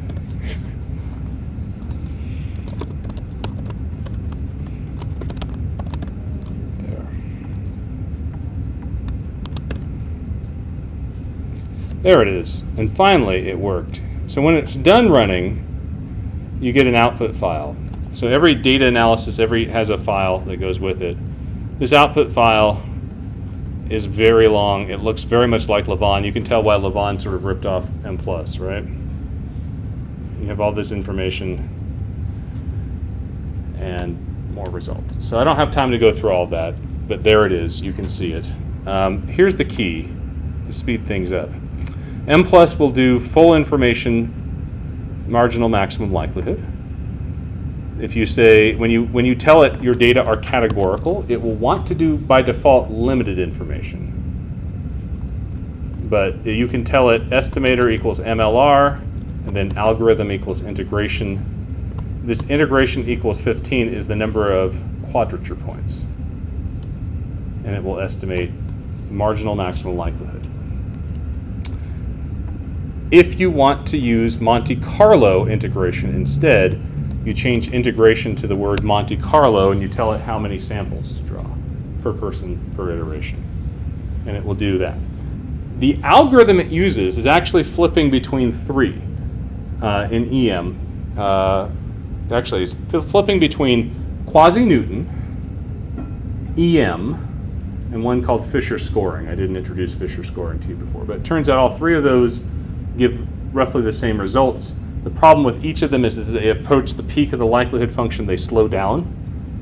And so it flips between them. You may see things estimate for a while. Let's see if I can do this. I don't know that I can show it to you, so forget it. It may take a while, but you'll end up seeing, when it outputs, you'll see lines that's making progress, and there's a line there that sometimes says QN, sometimes it says EM, and sometimes it says FS. And you might be seeing that line, and it might pause for a bit, and then it'll be EM, EM, EM, wait, QN, EM, EM, EM. So it'll flip between each of the algorithms to try to achieve convergence faster. I tell this, everybody's really excited. If you can't get excited about estimation, you're pretty normal. But I'm not looking for normal. Come on now. No, I'm just kidding. But Mplus defaults to this limited information. So the estimator for this, it's called WLSMV. Actually, that is the correction factor that gets applied when you do a likelihood ratio test. Now, Mplus, remember I told you when we did lavaan, the ANOVA function does the right Satora rescaling for the Satora test. Here, we actually have to output a file right here with this diff test. And if we then read in a file with diff test, we'll have a section of output that gives us that test statistic. So you have to run two models. But generally speaking, these options are very much like lavaan. Again, WLSMV is your estimator. Parameterization equals theta. That's literally from Mplus. Mplus is the one that coined that term, maintained it at least, theta versus delta. But all that's there. Questions on any of this? I know I went through Mplus quick. So I tried to put together some thoughts about the pros and cons of each. I feel like I literally just shook up a carbonated beverage and just like, this is the estimation, and I just opened the cap and sprayed it all over the room. Or maybe some champagne, like the estimation champagne bottle, right? And it's like raining down on you. So I tried to give you at least my thoughts, pros and cons. Now, many of you have used many of these packages before, but Mplus is easy to use. That's my pro. It offers the most models and most estimation options of all packages. It has good options for limited information estimation, and it can do measurement and structural models. So it does everything. Even as mixture models, that's where I use it for the most part. That's Mplus. And cons. It's proprietary. It's not open source. They have had errors in their algorithm before, only to be corrected later, but nobody would know that but them, right? That's a problem. It's expensive. A faculty license is $900, $995, and then you have to renew it every year, right? Yeah, it's not cheap. It can have issues with numerical stability, particularly if you're in mixture models. The original software seemed to use a 32-bit floating point number. I don't know if it looks like that now, but that's part of it. Remember, the number of bits in a number describe how much precision you get. And 32 is much less than 64 that we use everywhere now. It may take an excessive amount of time to estimate a model, especially one with marginal maximum likelihood. It may also have no results after it estimates because it might crash at the end of it. So I have run this before. I think the one I ran took 4 weeks. I was at Georgia at the time as an assistant professor. 4 weeks. Finally looked like it converged. I got excited and the results file had nothing. It's like, thanks. 4 weeks for that, right? Also, model fit for categorical data is very limited. What I mean by that is if you're doing full information methods, mirt gives you M2 and you use that in your homework, but Mplus does not. It gives you the two-way tables. It actually outputs for every pair of items the two-way table, and it gives you like a chi-square test of model predicted versus observed, but that's item by item and not in total like M2 does. So, lavaan. Anyway, anybody else want to disagree or add to pros and cons for Mplus? Did I summarize enough of those? It's confusing. It is. Like There's a lot to it. bars. Yeah, that's the other thing. You run out of characters in our keyboard. Like the United States keyboard starts to run out of these things after a while with all this stuff. Yeah, it is confusing. I'll give you that. Anybody else? Yeah, my biggest issue with Mplus is just you can't keep things well organized just because of those characters must take those for no apparent reason. Yes. Yeah. The file hell that you might get into, or long R code with Mplus automation is a problem. And then, like you said, it also complains if your characters go over the length of the line is over 90 characters. Like very old school about that as well. Sorry, I say old school, but like you all weren't alive when I started coding, and that was like computers used to be. Like your lines had to, original Fortran had to have like 5 spaces and then a comment and then input that didn't exceed 80 after that, where the first 5 or 6 were reserved. It was crazy, but that's how computing systems worked back in the day. Other thoughts about Mplus? Anyway, did I cover that pretty well? Pros and cons? Okay. Lavaan is great. It's open source. It's free. It can do measurement and structural models. Good limited information estimation. It can do exploratory and confirmatory. The bad part, only use 2 types of data, continuous or ordered categories. That's it, right? It does not do full information estimation. It only does limited information for IRT. And that limited information has fewer options than Mplus gives you as well. So lavaan, really good for open source, really good to teach you like how to use CFA or structural equation models. After that, not so sure. Finally, there's mirt. Good. Open source and free. Lots of variants on the full information estimation. There are a lot of what I call IRT-like or IRT-ish models. One is like an unfolding model. I don't know if you've seen those before, but ideal point models. Good limited information model fit as well. So that's nice. But the cons, no structural model. So forget about doing, simultaneous equations. If you want to take theta and predict something with it, you'll have to output it, and that causes all sorts of problems.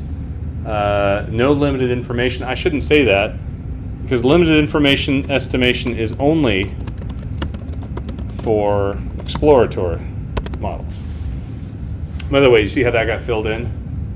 You know what that was? GitHub Copilot. Give it a try. It's pretty amazing. It can be difficult to use, and it has poor documentation, I would say, with it.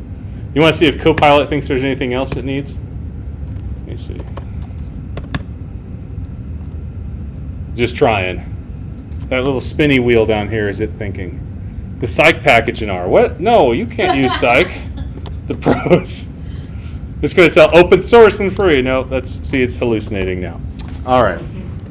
Okay. Well, that's everything it does, right? Well, no, I think it actually, it does. So the lecture I gave where I did the algebra for the model implied covariance matrix, once I do it all in Markdown now, and so it starts wanting to complete my slides for me, which is great. But the algebra it completely whiffed on, hallucinated what the result was until I gave it one of the covariances, and then it figured out the rest exactly. And it did it in LaTeX code, so it could have the equations in as well too. So I thought, sweet. So if you haven't used GitHub Copilot, here's my pitch for GitHub Copilot. If you're a student here, I think you have access to it for free. So you have to have a GitHub account, say it's an education account, and then it gives it to you. All right. I happen to know at least one of your instructors may build some of his materials with it. Oh, geez, I just narrowed it down. It can't be Deb, Kathy, or Lisa, because I said his. And I think their pronouns are all she, her. So I think we're good with that. All right. Anything else? Yes, Cass.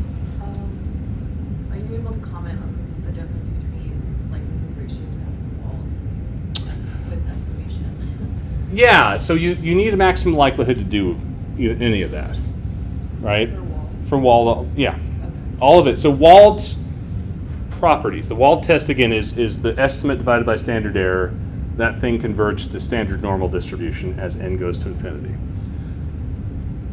So Wald tests,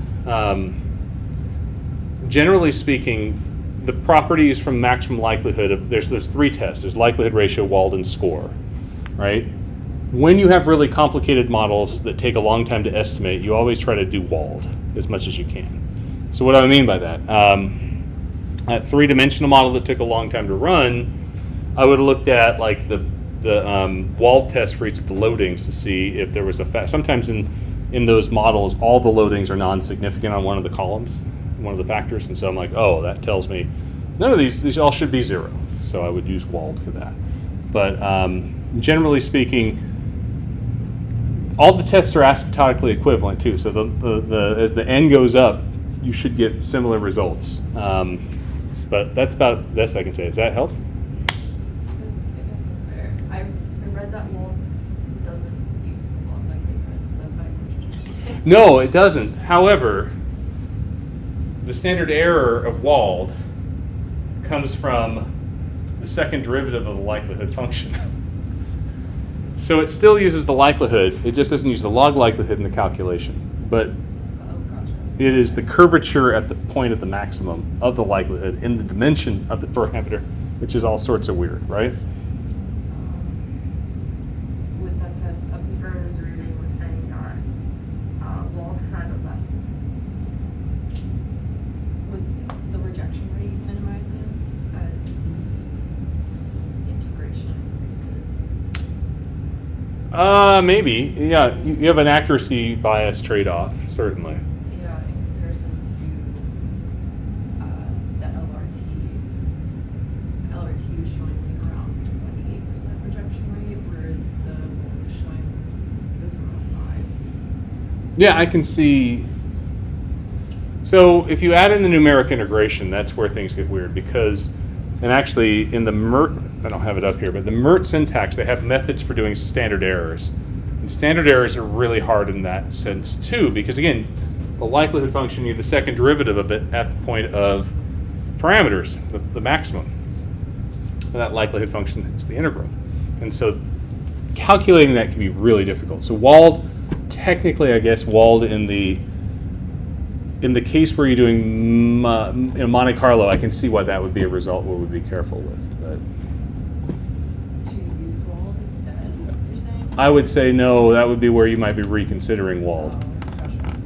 But walled will definitely be affected by the number of integration points, certainly. Yeah, and walled, yeah, the information matrix gets really complicated in the non-CFA models. So hope that helps. Other questions? All right, everybody again looks so excited. You want to talk about homework? So this is like when we open up the last half hour.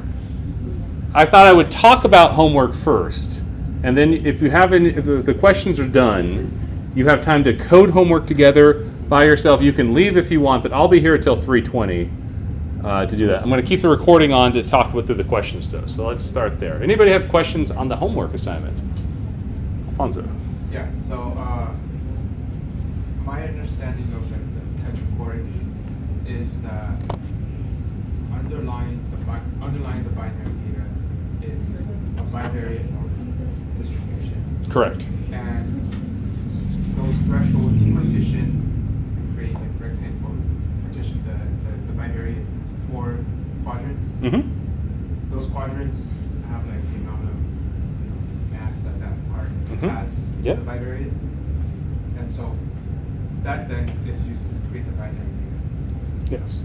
And the likelihood function that we have uses the continuous y tildes. No. It's a multivariate number, right? Yes, but the trap with that is those don't exist. Yeah, so I think that's where we're running because we have the Yes. we have the binary. So let me write, can I draw what you just did? Would that be helpful to sort of give a visual real quick, right? So again, there's y tilde 1. Oh boy, no, I'm going to do the contour plot, okay? This is y tilde 2. And then let's just build so this is supposed to be a multivariate normal. My drawing's very terrible, okay? Right? And then let's put a threshold here or a cut point there and a cut point here, right? So now we have our all quadrants. This is above on both, so it's 1, 1. Down here is 0, 0, right? Below on both. Over here is y1 is 1, y2 is 0, and over here is 0, 1, right? Okay. So the key in the tetrachoric is realizing that we need this. All this the tetrachoric is doing. Hang on a second here. Is let's see if I can color code this. It is taking the area under here, right? And it's putting it into the 2x2 table of the observed data. So this is y1, y2. So if I color code again, it looks like that, right? And then similarly with the other colors, right? So over here, this region is y1 is 1, y2 is 0, so that's this over here, and on, right? Okay. Now, if you recognize that is just a gimmick, this table over here, pardon me for not having the right pen, this table over here is the key to the likelihood function, right? Because this table over here is giving you, why do I have a 0 there? I didn't realize I put text. This table is the input to it, right? Those probabilities are what form the likelihood function itself. Right, so the likelihood itself is expressed only as a function of the observed y1 and y2, and not that of the y tildes. So let's talk a little bit about more what that is. Does that help a little bit or no? Yes. Okay. So let's think about this table here. What distribution maps onto it? Right? That's the key in thinking about it. What's the observed data distribution we're looking at here? Multinomial or categorical, right? Right. So categorical distribution. If I label these 1, 2, why is it doing this? I don't want it to do that. Oh, jeez. You know. Anyway, I can't delete it. All right. 1. You shouldn't be here either. Get you out of here. 2. Oops. 2, and then 3 and 4. Stop it! Anyway, I can't believe that. All right, I don't know what setting is on, but I didn't intend it, and it's driving me crazy. But let's go down here. All right, so you have 4 probabilities, right? And I could actually denote those as pi. Hold on a second. I really need to not have it there. I think that's it. Okay. 1. Come on. 1, 2, 3, and 4, right? So here, another way of thinking of this, I could also call this pi 0, 0, pi 0, 1, 0, pi 0, 1, pi 1, 1. So those are the 4 probabilities. They have to sum to 1, right? So let's go down and build the multinomial probability for it. So for any one observation, the multinomial probability is this. One probability to it if y1 equals 0 and this is y1, y2 equals 0. So this thing right here is sometimes called an Iverson function or an indicator function. If the thing in the parentheses is true, it takes a value of 1. If it's not true, it takes a value of 0. Right? So this is pi 0, 1 with the same thing. Y equals 0, y2 equals 1, and so forth, right? I don't need to put those in there, right? So basically, for each person, when they give you their data, you know which probability applies, right?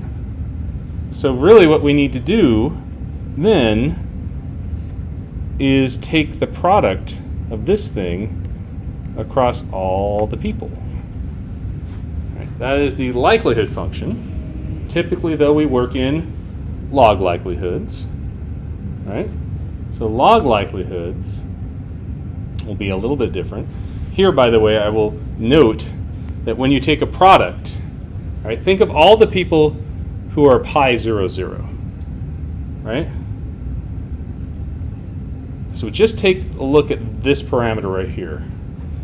The product can be rewritten as, remember, pi 0, 0 for the first person times pi 0, 0 for the second person times that, right? Sorry? It's the exponent now becomes a sum, right? So now, that's right. This it's just basically this up here is the number of people who gave you a 0, 0, right? I see a smile, half a smile, right? So we can do the same thing,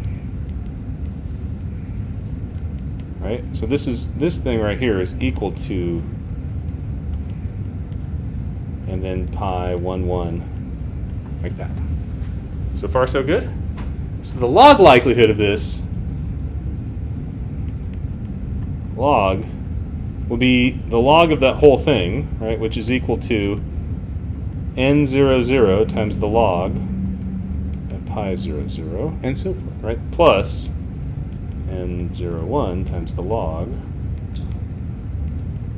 I'm going to do write out the whole thing here.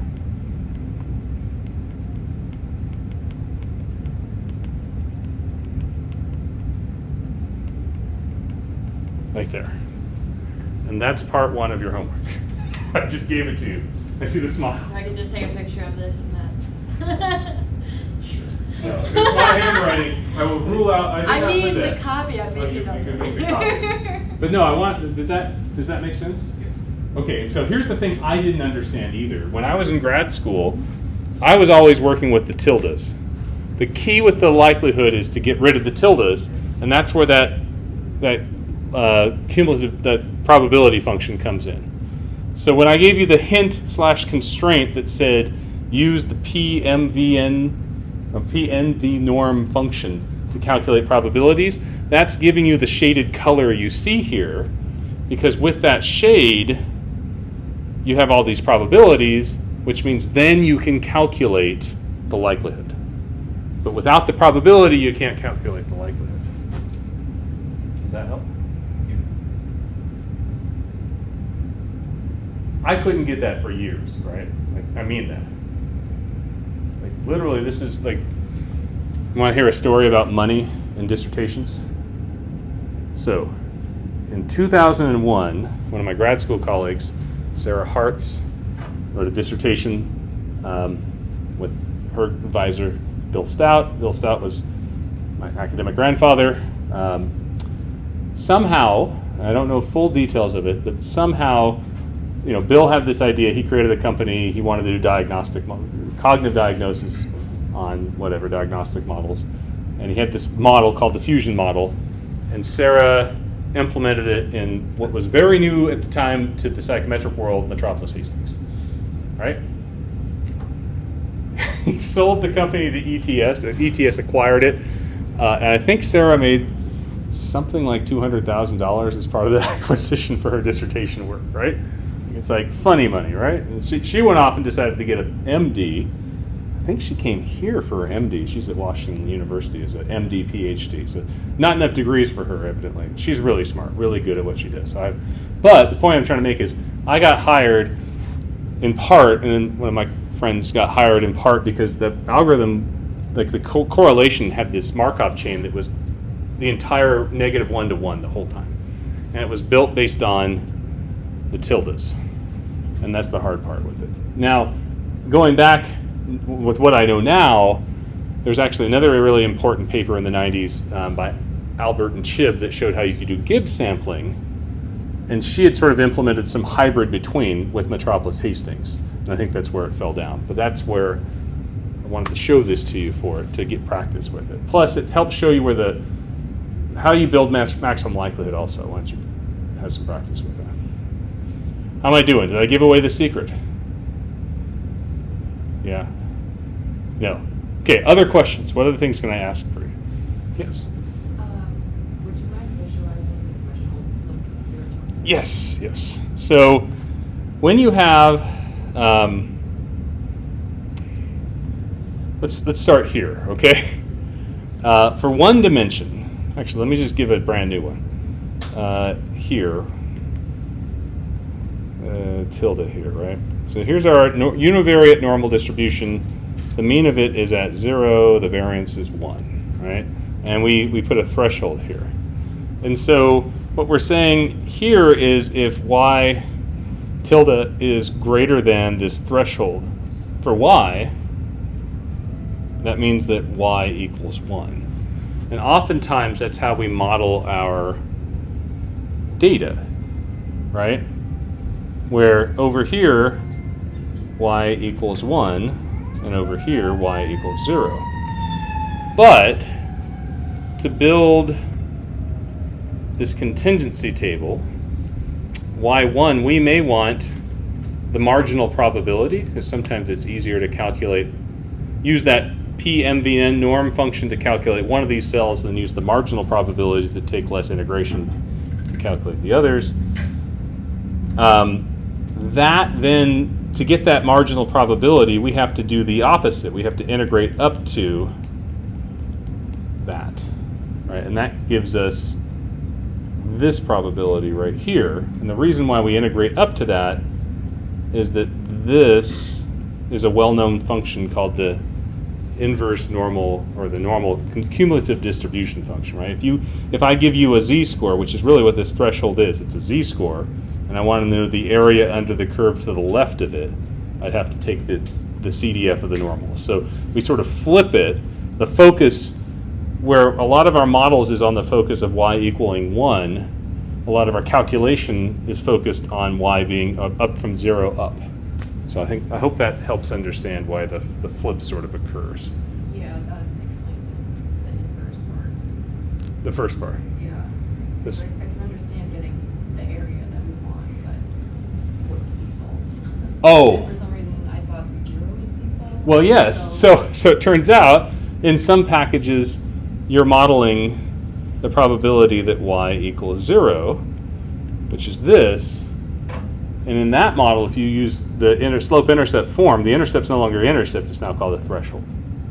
It's -1 times the intercept. So it's flipped. So yeah, depending on which software you use, with categorical data, ordered categories, the programmer has a choice because they have to, the probabilities all sum to 1. The question is, do you start in ascending order, going from 0, 1, 2, 3, or do you start in descending order, 3, 2, 1, 0? And where the weirdness is most of us in IRT learn descending, because a binary IRT model, we talk about having probability of y equals 1 always, right? And then the complement of that is 0, so it's sort of descending. Whereas like Mplus or lavaan go the opposite, 0, 1, 2, 3, because it's all it's all like, it doesn't matter what your highest number is, you're always starting at 0, right? So whether or not you have 3 categories in one item and 2 categories in another, 0 is always sort of a reference. I hope that helps a little bit. Doesn't it depend? Wouldn't it depend on your constraints though? Like whether you're setting, if we're talking about categorical, well, specifically categorical nominal. Oh, nominal is very difficult. Nominal, none of this applies to nominal. Right. So I guess what I'm thinking there, exception-wise, is that then we take into account constraints, deviation, exclusion constraints, but that's not needed for orbital or Well, dichotomous. if you think about dichotomous as if it were nominal, it would have those constraints, right? So think of it this way, right? Because in nominal, we're saying there's the probability of A and the probability of B, and I have either a 0 constraint on some of those parameters or a sum to 0. Well, that is exactly what happens in the 2PL. With binary data, we model the probability of a 1, and we put constraints on the probability of a 0. If you think about it, but they're still there. We just didn't use them. I don't know if that helps. No, that does, yeah, because I think I would have just put over that there weren't any constraints to binary just because it's not mentioned. I agree. It is weird, but I think once you start working with the likelihood function for it, right? If you think about the likelihood function, watch this. I'm going to give you this one more time. The probability that y equals 1 given theta for binary data is exp of just bad notation. Okay, so that's what it is for the binary data case. In the nominal case, if this were if we just had 2, like we had just A or option B, the probability that y equals A given theta is now beta 0 for option A plus beta 1 for option A theta. And now the bottom is a sum.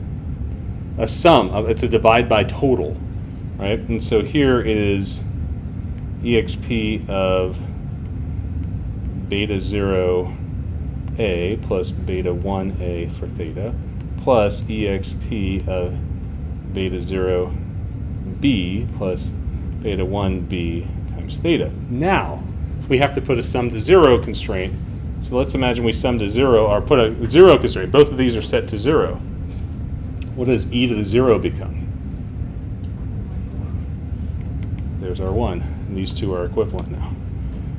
Right? So it's like we have those parameters, we just fix them to 0. Categorical data is a trip like that because we have because we're summing to a certain, like it's ipsative. There's a complementary probability.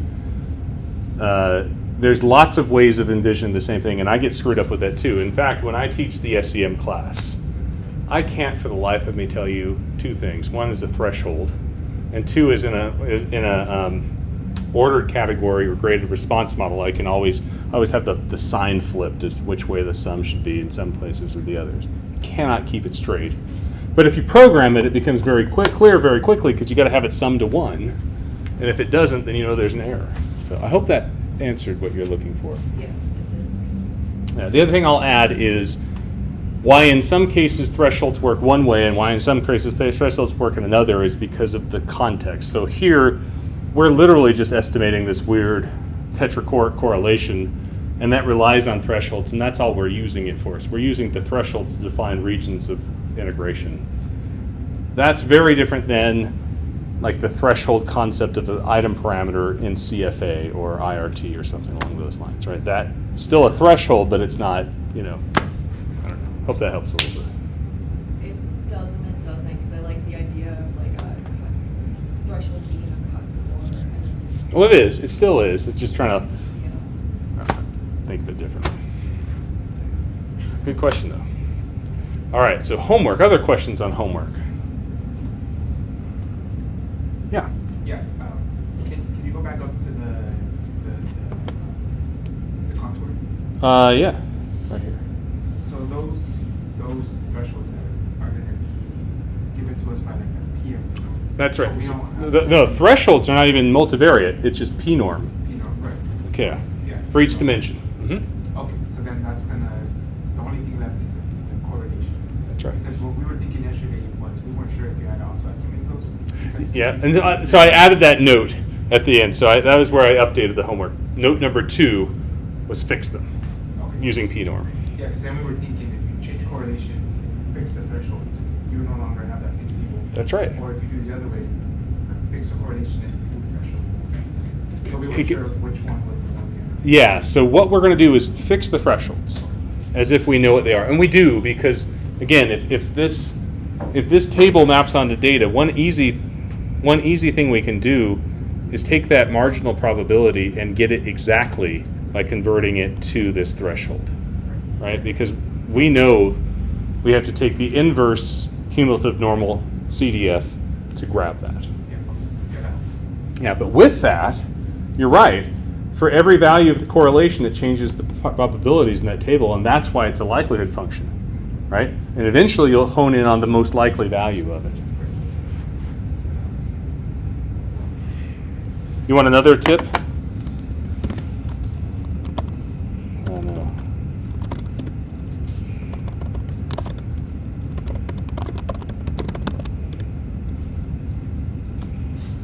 Let's see if I can do this. There you go. There's somebody else's estimation for it. But I'm happy you're working on it on your own. Yeah, it uses another function. Oh, it does. Yeah. Baddie. That's pretty funny. By the way, the person who wrote this is coming to SMEP next week as well, too. Tetra.mat. So we do that. Here, actually, if you download my package Blatant, and you do 3 colons, tetrachoric likelihood, there it is. There, I showed it to you. It's on the video. All right? There it is. all right. Well, no, here, think of what I'm doing, right? So I'm trying to get you to work with, I'm trying to give you all this, I'm like challenging you, letting you think about it, and go ahead. I see the back row laughing. Is this the answer you wanted? But take a look here. What am I doing here, right? I am trying to figure out, here's my, oh, this is SAD MDN. Anyway, this is the integration for one of them. I actually then just use p-norm and subtraction to figure out all the 4 cells, and then I return the number of people who were in that, basically. That's that multinomial. What's that? That's that multinomial. That's right. That's right. So this is not the full thing, though, by the way, because prop 2.2 comes in here. I forgot how I do this. Anyway, I wrote this a long time ago. Yeah, but did I give you enough like hints, like or the answers to help get you going? Was it hard? Is it hard? Yes. Yes. Is it doable? Oh, no. Maybe. But this is my point, right? I want to challenge you to get you thinking about it, and you think about it enough, and then we sprinkle in the breadcrumbs. Because once you see it, you can't unsee it. That's the funny thing about math, right? How many times in math classes have you struggled? Like if you were like me for weeks on end, and then somehow stumbled onto the right answer, and you're like, oh, like that light bulb, like that moment. You know that moment? And you see the smiles. You know that moment. That's it, right? So here with this, if you think about it that way, the only thing that we're using the contour for is to fill those probabilities. Once we have the probabilities, we just use the multinomial, and that's it. We were trying to go from binary to continuous. It's the hard, and that was the trick. Depending on how much you want to see that this is extra information. If this is interesting to you, how this is all working, send me an email. I'll be happy to share that Albert and Schiff paper with you, because they use a method of similar, but what they end up doing is replacing binary data with a continuous number that doesn't exist. And then they go and do give sampling on that continuous number, and it gives you the binary data results just with the probit function, which is really cool. Blatant uses a later version of that, the Holmes and Hell algorithm, which is difficult. But that's cool. So if you're into this stuff, there's a reason for all this. I'm sprinkling in, by the way. I have these designs. My company is going to be super needing lots of technical people very soon. And so I'm training you all, and then maybe you'll want to come work for me or something. I don't know. We'll see. On the benefits. What's the benefits? I said it depends on the benefits. Yeah, clearly. The benefit is getting to work with me. That is, you can't quantify that. Anybody else have another question about this?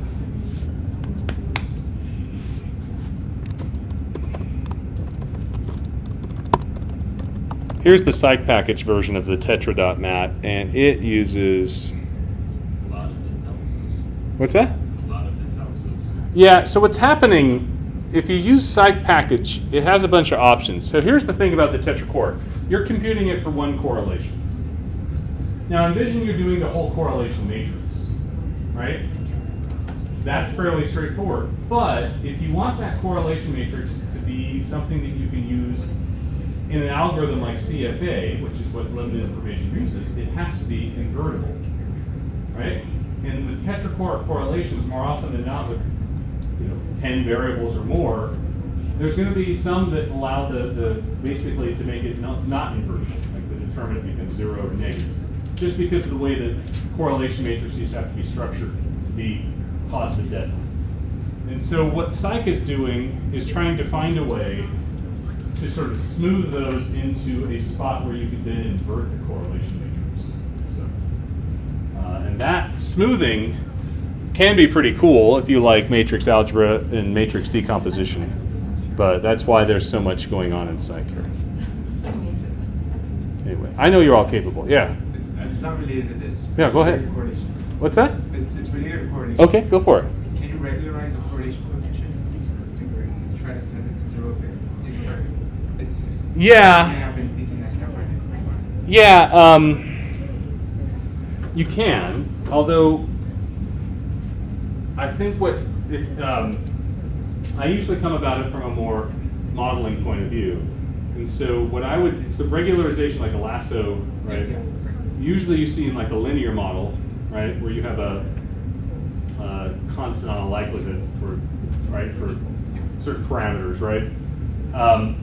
You can take a correlation and put it in a generalized linear model using an inverse arcsine tangent. Hyperbolic tangent. What do I mean by that? It's a number that takes an input of -1 to 1 and results in a real number, like a number line. And so if you think of it in that way, regularization could be on the intercept of that generalized linear model, and it would fit very much like the regularization you'd have in a regular lasso type approach, I think. So you're not doing the correlation there. You're doing it through that. Yeah, you're doing so basically you're Correlation. yeah, you reparameterize the correlation matrix so that those are linear components and then do it. Now the hard part with that again is going to be at some point the likelihood for it's going to depend on some distribution. Usually it's multivariate normal, and that's where you've got to get it to be invertible, and that's where if you're doing it with multiple equations and different like lasso type what are they're called, the constants for it, you may end up in a spot that's non-invertible in an algorithm, which causes problems. That's all. Hope that helps a bit. I can't find anything on here. Well, there you have it. Generalized linear models, correlation matrices. All right. Other questions? Okay, so once again, office hours Friday morning, 9 to 11, with the link that you can find an icon. I'll just be online for what needs. If you have other questions about homework, please ask me. I will give you a heads up next Friday because I've got a conference here. I will not have office hours next Friday. Next week, I'm envisioning the next homework to be do an analysis, a multidimensional IRT model analysis in Bayes versus not Bayes, and then like with 4 dimensions or 2 dimensions or something like that. So that's what the next is, what's coming up. Okay? Thanks everybody.